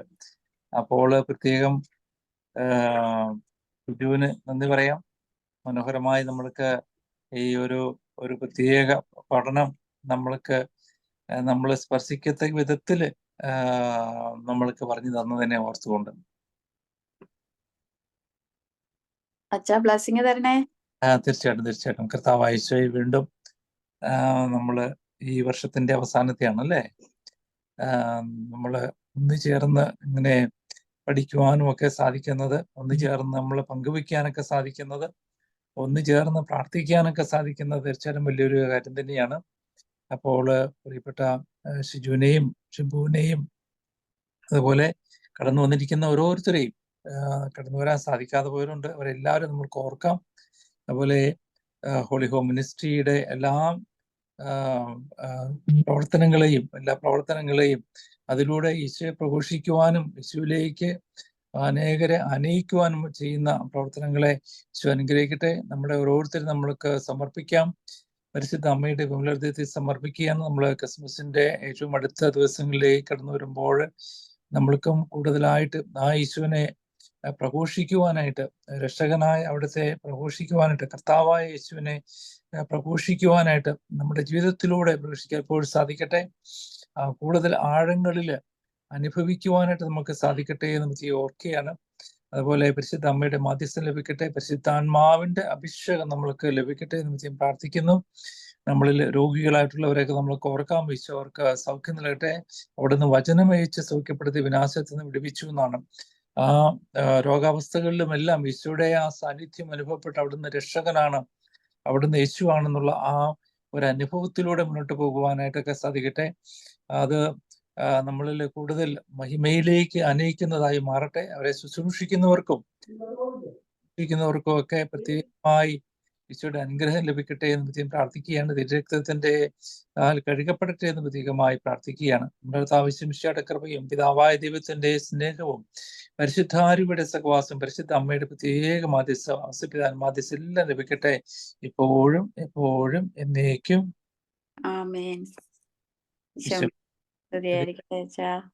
എല്ലാവർക്കും ക്രിസ്മസ് മംഗളം. എല്ലാവർക്കും അമേരിക്കക്കാർക്ക് എല്ലാവർക്കും അച്ഛനും എല്ലാവർക്കും ക്രിസ്മസിന്റെയും പുതുവത്സരത്തിന്റെ എല്ലാവിധ ആശംസകളും പ്രാർത്ഥനകളും സ്നേഹപൂർവ്വം നേരുന്നു. താങ്ക് യു അച്ഛാ. അച്ഛ എത്ര തിരക്കാണെങ്കിലും അതിനിടയ്ക്ക് ഞങ്ങളുടെ കൂടെ വരുന്നുണ്ടല്ലോ. അച്ഛന്റെ സ്നേഹത്തിന് ദൈവം പ്രത്യേക അച്ഛനെ അനുഗ്രഹിക്കട്ടെ. താങ്ക് യു അച്ഛാ. സിസ്റ്റർ ജിജി ഇല്ലാന്ന് തോന്നുന്നു. സിസ്റ്ററിനെ പറ്റിയില്ലാന്ന്. അവിടെ ലീഡ് ചെയ്യണം. ബൈബിൾ വായന ഗ്രൂപ്പുകളാണ്, അതുകൊണ്ട് അതിലായിരിക്കണം പേരിടാനും അങ്ങനെ അത് നോക്കാനും ഒക്കെ സാന്നിധ്യം എപ്പോഴും ഒരു അനുഭവമാണല്ലോ. താങ്ക് യു അച്ഛാ. അപ്പോൾ എല്ലാവർക്കും ക്രിസ്മസ് മംഗളം നേരുന്നു. അമേരിക്കയിലുള്ളവർക്കും നാട്ടിലുള്ളവർക്കും എല്ലാവർക്കും. താങ്ക് യു അച്ഛാ. അച്ഛനും എല്ലാവിധ മംഗളങ്ങളും നേരുന്നു. ജെനി ശുഭവും ഒന്ന് കൺക്ലൂഡ് ചെയ്യും. ജെനി ആരാ? ജെനിയാണോ ഷിബാണോ? ജെനിയുണ്ട് ശുഭമുണ്ട്, രണ്ടുപേരും പറഞ്ഞോളൂ. നമുക്കത് ശരിക്കും ഷിബു ആ ക്ലാസ് എടുത്തെന്ന് ഓർത്തുണ്ടായിരുന്നേ. അത് ശരി. ഷിബു വന്നല്ലേ ഉള്ളൂ, ഷിജു അല്ലേ? ഇത്രയും മിടുക്കനായിട്ട് ഞാൻ ഇരുന്നിട്ട് ഇപ്പൊ രണ്ടുപേരും ഒന്നിച്ച് നിൽക്കുവാണെങ്കിൽ മനസ്സിലാവും. അവ വളരെ സന്തോഷം. അപ്പസ്തോല കരിസ്തോയുടെ ഉള്ളടക്കമാണെന്ന് നിങ്ങൾ കേട്ടത്. ഞാൻ പള്ളിയിൽ പോയിട്ട് എത്തിയുള്ളത് കൊണ്ടാണ് കയറാൻ പറ്റാതിരുന്നത്. അപ്പൊ അത് മുഴുവൻ നമ്മെ ഓർമ്മപ്പെടുത്തുന്നത് അപ്പസ്തോലന്മാരുടെ പ്രഘോഷത്തിന്റെ കേന്ദ്ര വിഷയം യേശു എന്ന വ്യക്തിയായിരുന്നു. ദൈവപുത്രനായ പരിപൂർണ മനുഷ്യനായ ദൈവമായ യേശുവിനെ കുറിച്ച് പറഞ്ഞപ്പോൾ യേശുക്രിസ്തു മരിച്ചു, ഉയർത്തു, സ്വർഗാരോഹണം ചെയ്തു. അങ്ങനെ രക്ഷകനും കർത്താവും ക്രിസ്തുവുമായി അവിടുന്ന് മാറ്റപ്പെട്ടു. നസ്രയനായ ബെനഡിക്ട് 16 മാർപ്പാപ്പ പറയുന്ന നസ്രയനായ യേശുക്രിസ്തുവിനെ കുറിച്ച് പ്രഘോഷിക്കുമ്പോൾ മാത്രമേ, അവന്റെ പഠനവും ജീവിതവും രഹസ്യങ്ങളും മുഴുവൻ പ്രഘോഷിക്കപ്പെടുമ്പോൾ മാത്രമേ യഥാർത്ഥമായ സുവിശേഷ വൽക്കരണം നടക്കുകയുള്ളൂ എന്ന് പറയുന്നത്. അപ്പൊ നസ്രയനായ യേശു എന്ന പേരും അവന്റെ പഠനങ്ങൾ, അവന്റെ നാമധേയങ്ങളാണ് രക്ഷകൻ, കർത്താവ്, ക്രിസ്തു എന്ന നാമധേയങ്ങൾ. അവിടുന്ന് ചെയ്ത പ്രവൃത്തിയാണ് മരിച്ചു, ഉയർത്തു, സ്വർഗാരോഹണം ചെയ്തു എന്നുള്ളത്. അപ്പൊ അവിടുത്തെ പ്രവർത്തനങ്ങളും അവിടുത്തെ നാമധേയവും എല്ലാം ആണ് അപ്പസ്തോലന്മാർ പ്രഘോഷിച്ചത്. അത് തന്നെയാണ് നാമും പ്രഘോഷിക്കേണ്ടതെന്ന് നമ്മെ ഓർമ്മപ്പെടുത്തുകയാണ്. അത്രേ ഉള്ളൂ. നിങ്ങളെ ഹോംവർക്ക് ചെയ്ത് വരുമ്പോൾ കുറെ കൂടി ആഴത്തിൽ അത് ഹൃദയത്തിൽ ഉറപ്പിക്കാനായിട്ട് സാധിക്കും എന്നുള്ളതാണ്. അപ്പം നസ്രയനായ യേശു, പുൽക്കുട്ടിൽ പിറന്ന ആ ഉണ്ണിയേശു നമ്മെ ഏവരെയും അനുഗ്രഹിക്കട്ടെ എന്ന് മാത്രം പ്രാർത്ഥിക്കുന്നു. ആമേൻ. Thank you Shibu. ഇനി ആരാ? ജെനി ഉണ്ടോ? കൊച്ചിനെങ്ങനെയുണ്ട് ജെനി? അവന് ഹോസ്പിറ്റലിൽ നിന്നൊക്കെ പോന്നു. ഇപ്പൊ ഇന്നലെ വരെ ഇഞ്ചക്ഷൻ ആയിരുന്നു, അത് കഴിഞ്ഞിട്ടുണ്ട്. ഞാൻ ആന്റിബയോട്ടിക് ഉണ്ട് കുറച്ച് ദിവസത്തേക്ക്. അപ്പൊ അത് കുറഞ്ഞിട്ടുണ്ട്. ഇനി ചെറിയ ഇങ്ങനെ ഡോട്ട് മാറിയിട്ടുള്ളൂ, അത് മാറിക്കോളും എന്നാണ് പറഞ്ഞത്. അപ്പൊ സന്തോഷം. അപ്പൊ എല്ലാവർക്കും ക്രിസ്തുമസിന്റെയും പുതുവത്സരത്തിന്റെയും മംഗളങ്ങള് നേരുന്നു സ്നേഹത്തോടെ. നമ്മള് ഈ ഒരു ക്രിസ്തുമസ് കാലയളവില്, പ്രത്യേകിച്ച് ഈ ദിവസങ്ങളിൽ ഇതിനെക്കുറിച്ച് കേൾക്കുന്നത് വളരെ നമുക്ക് ഒരു കുറെ കൂടി ക്രിസ്തുമസ് നമുക്ക് അനുഭവമായിട്ട് മാറാനായിട്ട് ഇടവരും. കർത്താവ് അല്ലെങ്കിൽ ഈശോ ഇതാണ്, ഇങ്ങനെയാണ് എന്ന് നമ്മളൊരു തിരിച്ചറിയുന്നത് നമ്മുടെ ജീവിതത്തെ മാറ്റിമറിക്കും. മേരി ചേച്ചി ഇതൊക്കെ കേട്ട് തടിക്കായി കൊടുത്തിരിക്കുന്നുണ്ട്. ആകെ വെട്ടുപോയെന്നുള്ള ഇതൊരു ഞാൻ പറയാം, ഇതിന്റെ ആഴം തിരിച്ചറിയുമ്പോൾ, ഇത് ഓരോ ദിവസവും ഇങ്ങനെ നമ്മൾ ഇങ്ങനെ കേൾക്കുമ്പോൾ ഇതിന്റെ ആഴത്തിലേക്ക് നമ്മൾ ഇറങ്ങും. അതുകൊണ്ടാണ് ക്രിസ്തുവിന്റെ സ്നേഹത്തിന്റെ ആഴവും നീളവും വീതിയും ഉയരവും ഒക്കെ അറിയാനുള്ള കൃപ കർത്താവ് നിങ്ങൾക്ക് തരട്ടെ എന്ന് പറഞ്ഞു പൗലോസ്ലീഹ വളരെ മനോഹരമായിട്ടുള്ള പ്രാർത്ഥിക്കുന്നുണ്ടല്ലോ നമുക്ക് വേണ്ടിയിട്ട്. അപ്പൊ അതൊരു ഇതാണ്. അപ്പൊ എന്റെ മനസ്സിലേക്ക് വന്നൊരു ചിന്ത, യേശു പരിശുദ്ധ അമ്മയോട് പറയുകയാണ്, അല്ലെങ്കിൽ ഔസേപ്പിതാവിനോട് പറയുന്നുണ്ട് അവന് യേശു എന്ന് പേരിടണം. അപ്പൊ ജനിച്ചപ്പോ അവന് യേശു, സ്വർഗ്ഗം ഒരു പേര് കൊടുക്കണം. യേശു എന്നുള്ളൊരു പേര് പഴയ നിയമത്തിൽ ഒരു പ്രാവശ്യം ഉണ്ട് കേട്ടോ. അത് ഏതൊരു പുസ്തകത്തില് പറയുന്നുണ്ട്. അത് ഈ യേശു അല്ല, വേറെ എലയാസറിന്റെ പുത്രനായ യേശു എന്ന് പറയുന്നൊരു പേര് പറയുന്നുണ്ട്. അല്ലെ, ഇവിടെ പറയുകയാണ് യേശു എന്ന പേര് അവന് കൊടുക്കണം. അപ്പൊ യേശു എന്ന പേര് കൊടുത്തു. എന്നിട്ട് ആട്ടിടയരോട് പറയുന്നുണ്ട്, കൃത്യമായിട്ട് പറയാണ്, നിങ്ങൾക്കായ രക്ഷകൻ കർത്താവായ ക്രിസ്തു ജനിച്ചിരിക്കുന്നു. അപ്പൊ ഓൾറെഡി ആ പേര് ഫിക്സഡ് ആണ്. ആ യേശുവിന്റെ ദൗത്യത്തെ കുറിച്ചും യേശു ചെയ്യാൻ പോണ പ്രവർത്തനത്തെ കുറിച്ചും ഒക്കെ കൃത്യമായിട്ടുള്ള സ്വർഗം ഒരു പദ്ധതി തയ്യാറാക്കി കൃത്യമായിട്ട് ഒരു രക്ഷകനെ വാഗ്ദാനം ചെയ്തപ്പോൾ, രക്ഷകനായിട്ട് വരാൻ പോകുന്ന വ്യക്തി ഇന്നത് ചെയ്യും എന്ന്, ഇന്ന കാര്യങ്ങളൊക്കെ ചെയ്യാൻ പോകുന്നു എന്നുള്ളത് കൃത്യമായിട്ടുള്ള പ്ലാനിങ് ഉണ്ടായിരുന്നു. ആ പ്ലാനിങ് അനുസരിച്ച് ഈശോ അത് കൃത്യമായിട്ട് എക്സിക്യൂട്ട് ചെയ്തിട്ട് ആ പേരുകൾ, സ്വർഗം നൽകിയ ഈ രക്ഷാകര പ്രവൃത്തികളും അതിലൂടെ നൽകപ്പെട്ട നാമങ്ങളും അനർത്ഥമാക്കി മാറ്റി. നമുക്കറിയാം, ഇപ്പൊ നമ്മുടെ എബ്രായച്ചൻ നമ്മുടെ കൂടെ ഉണ്ട്. അച്ഛൻ ഓൾറെഡി ഒരു അപ്പന്റെ അമ്മയുടെ മകനായിട്ട് ജനിച്ചതാ. അവിടെ ഒരു പേര് നൽകപ്പെട്ടു അബ്രഹാം എന്നുള്ളത്. അതിന്റെ കൂടെ ഒരു ഫാദർ എബ്രഹാം എന്നുള്ളത് പിന്നീട് അല്ലെങ്കിൽ ഇങ്ങനെ ചേർക്കപ്പെട്ടു. അത് അച്ഛൻ ഇപ്പോൾ ജീവിച്ച് അനർത്ഥമാക്കിക്കൊണ്ടിരിക്കുകയാണ്. അച്ഛൻ ഒരു വൈദികൻ എന്നുള്ള ഒരു ജീവിതം ഇപ്പൊ നമ്മളോട് കൂടെ ആയിരിക്കുമ്പോ, നമുക്ക് വചനം പങ്കുവെച്ച് തരുമ്പോ, നമുക്ക് വേണ്ടിയിട്ട് ആശീർവാദം നൽകുമ്പോ, നമുക്കൊരു കുർബാന അർപ്പിക്കുമ്പോ, ഇതൊക്കെ ആ ചെയ്യുന്ന പ്രവൃത്തികളാണ്. ഒരു വൈദികൻ എന്ന് പറയുന്ന നാമം അനർത്ഥമാക്കാൻ വേണ്ടിയിട്ട് ചെയ്യുന്ന പ്രവൃത്തികളാണ്. അത് ചെയ്ത് അച്ഛൻ ആ നാമം തന്റെ ജീവിതത്തിലൂടെ അനർത്ഥമാക്കി തീർക്കുക. ഓൾറെഡി അച്ഛൻ എന്താ പറയാ തിരുപ്പട്ടം സ്വീകരിച്ചപ്പോൾ വൈദികൻ എന്നുള്ള നാമം ആയി, ഓക്കെ, നൽകപ്പെട്ടു, സഭയിൽ നിന്ന് അത് നൽകപ്പെട്ടു, അല്ലെങ്കിൽ സ്വർഗത്തിൽ നിന്ന് നൽകപ്പെട്ടു എന്ന് പറഞ്ഞാൽ നൽകപ്പെട്ടു കഴിഞ്ഞു. പക്ഷെ ഇനി അച്ഛൻ അത് ജീവിതം കൊണ്ട് അനർത്ഥമാക്കി തീർക്കും. അപ്പൊ ക്രിസ്തു അതാക്കി തീർത്തു എന്ന് പറയുമ്പോൾ നമുക്ക് മനസ്സിലാവും. വിശുദ്ധ മത്തായി സുവിശേഷം 6:33 ഈശോ പറയുന്ന ഒരു വാക്യമുണ്ട്, നിങ്ങൾ ആദ്യം അവിടുത്തെ രാജ്യവും അവിടുത്തെ നീതിയും അന്വേഷിക്കുക എന്ന് പറയുന്നുണ്ട്. പിന്നീട് യോഹന്നാൻ 14:26 പറയുന്നത്, പരിശുദ്ധാത്മാവ് നിങ്ങളുടെ മേൽ വന്നു കഴിയുമ്പോൾ ഞാൻ നിങ്ങളെ പഠിപ്പിച്ചൊക്കെ അനുസ്മരിപ്പിക്കും, നിങ്ങൾക്ക് മനസ്സിലാക്കി തരുമെന്ന് പറയാണ്. അപ്പോഴാണ് സ്ത്രീകന്മാർക്ക് മനസ്സിലായത് പരിശുദ്ധാത്മാവ് വന്ന്, അപ്പൊ അപ്പോസ്തല പ്രവർത്തനം കാണും, പരിശുദ്ധാത്മാവ് വന്ന് നിറഞ്ഞപ്പോ ആ നിമിഷം പരിശുദ്ധാത്മാവ് നിറഞ്ഞപ്പോ അവർക്ക് മനസ്സിലായി യേശു പറഞ്ഞ ദൈവരാജ്യവും യേശു ഒന്നാണ്. അപ്പൊ യേശുവിനെ കുറിച്ച് പറയുമ്പോൾ യേശു എന്ന് മാത്രമല്ല, അവൻ ഈ ചെയ്ത പ്രവർത്തികളെ കുറിച്ച് പറഞ്ഞാൽ മതി. അതിലൂടെയാണ് ഈ ഒരു ജനം മുഴുവനും വിശ്വാസത്തിൽ കടന്നു വരാൻ പോകുന്നത്. ഞങ്ങൾക്കും വിശ്വാസം ഉണ്ടായത് യേശുവിൽ. അതുവരെ അത്ര വലിയ വിശ്വാസം നമുക്ക് പറയാൻ പറ്റുമെന്ന് എനിക്ക് സംശയമാണ്. കാരണം അതുകൊണ്ടാണല്ലോ പത്രോസ്ലീഹ ചിലപ്പോ ഇറങ്ങി അന്ന് ഞാൻ മീൻ പിടിക്കാൻ പോണെന്ന് പറഞ്ഞൊരു പോകണം പോയി. ഒരു പരിശുദ്ധാത്മാവ് വന്നു കഴിഞ്ഞപ്പോ പിന്നെ എന്തും ചെയ്യാന്ന് വെച്ചാൽ ജീവൻ കൊടുക്കാൻ തയ്യാറായി. വെച്ചാൽ അതുവരെ പേടിച്ചിരുന്ന അല്ലെങ്കിൽ ഒരു ഭയപ്പാടോടെ ഇരുന്ന അവരെന്ത് ധൈര്യപൂർവ്വം എണീറ്റ് മറ്റു പറയുന്നത് ഇനി വന്നത് വരട്ടെ, ഇനി മരിച്ചാലും ജീവിച്ചാലും ക്രിസ്തുവിന് വേണ്ടി എന്നുള്ള തീരുമാനം അവരെടുത്തു. അപ്പൊ ആ ഒരു കാര്യത്തിലേക്ക്, ദൈവരാജ്യത്തെ കുറിച്ച് പറഞ്ഞപ്പോൾ, യേശു ദൈവരാജ്യത്തെ കുറിച്ച് മുഴുവൻ പ്രസംഗിച്ചപ്പോൾ അപ്പോസ്തലന്മാർ യേശുവിനെ കുറിച്ച് പ്രഘോഷിച്ചു. യേശുവിനെ കുറിച്ച് പ്രഘോഷിച്ചപ്പോൾ യേശുവിന്റെ രക്ഷാകര പ്രവൃത്തികളെയും രക്ഷാകര നാമങ്ങളെയും കുറിച്ചും കൃത്യമായിട്ട് അവർ പ്രഘോഷിച്ചു. നമ്മളൊരു കാര്യം മനസ്സിലാക്കി കഴിഞ്ഞാൽ 95 വരെയുള്ള കാലഘട്ടത്തിൽ നമ്മുടെ നാട്ടിൽ നടന്ന എല്ലാ ധ്യാനങ്ങളിലും, പ്രത്യേകിച്ച് അന്നൊക്കെ ഏറ്റവും കൂടുതൽ ഉണ്ടായിരുന്ന ഡിവൈനും അതുപോലെ തന്നെ പോട്ട, അങ്ങനെ കുറച്ച് ധ്യാന കേന്ദ്രങ്ങളെ ഉണ്ടായിരുന്നു. അല്ലെങ്കിൽ വളരെ വചന പ്രഘോഷകർ വളരെ കുറവായിരുന്നു.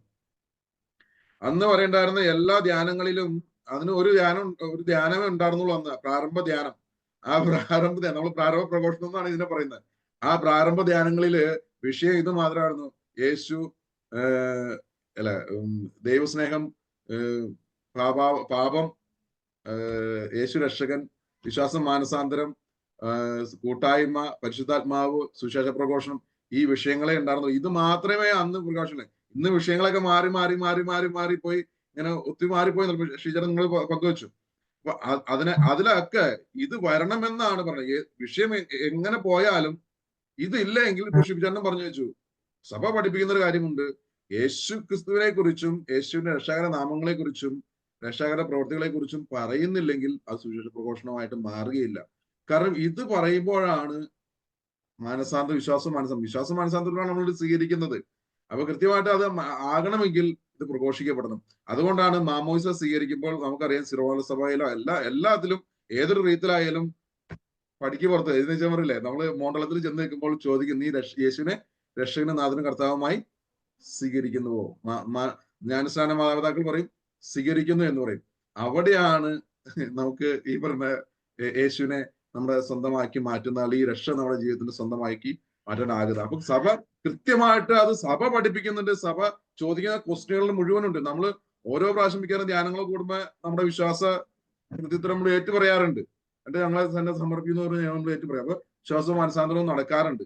അപ്പൊ അതുകൊണ്ട് ഈ നമ്മള് ചെറിയൊരു പ്രഘോഷണം നടത്തിയാലും വലുത് നടത്തിയാലും അതിൽ കൃത്യമായിട്ട് ഇത് ഉണ്ടാകണമെന്ന് അപ്പോസ്തലന്മാർ നമ്മളെ പഠിപ്പിക്കുന്നുണ്ട്.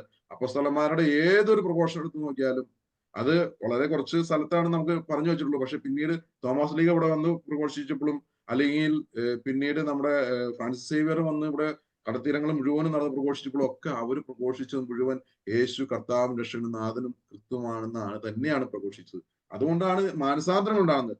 ഇല്ല എങ്കിൽ സൗഖ്യങ്ങൾ ഉണ്ടാവുള്ളൂ. രാജ്യം അന്വേഷിക്കുന്ന പ്രവർത്തനങ്ങൾ ഉണ്ടാകില്ല. സ്വർഗരാജ്യത്തെ ലക്ഷ്യമാക്കി മുന്നേറുന്ന ഒരു പ്രവർത്തനം ഉണ്ടാകുകയില്ല.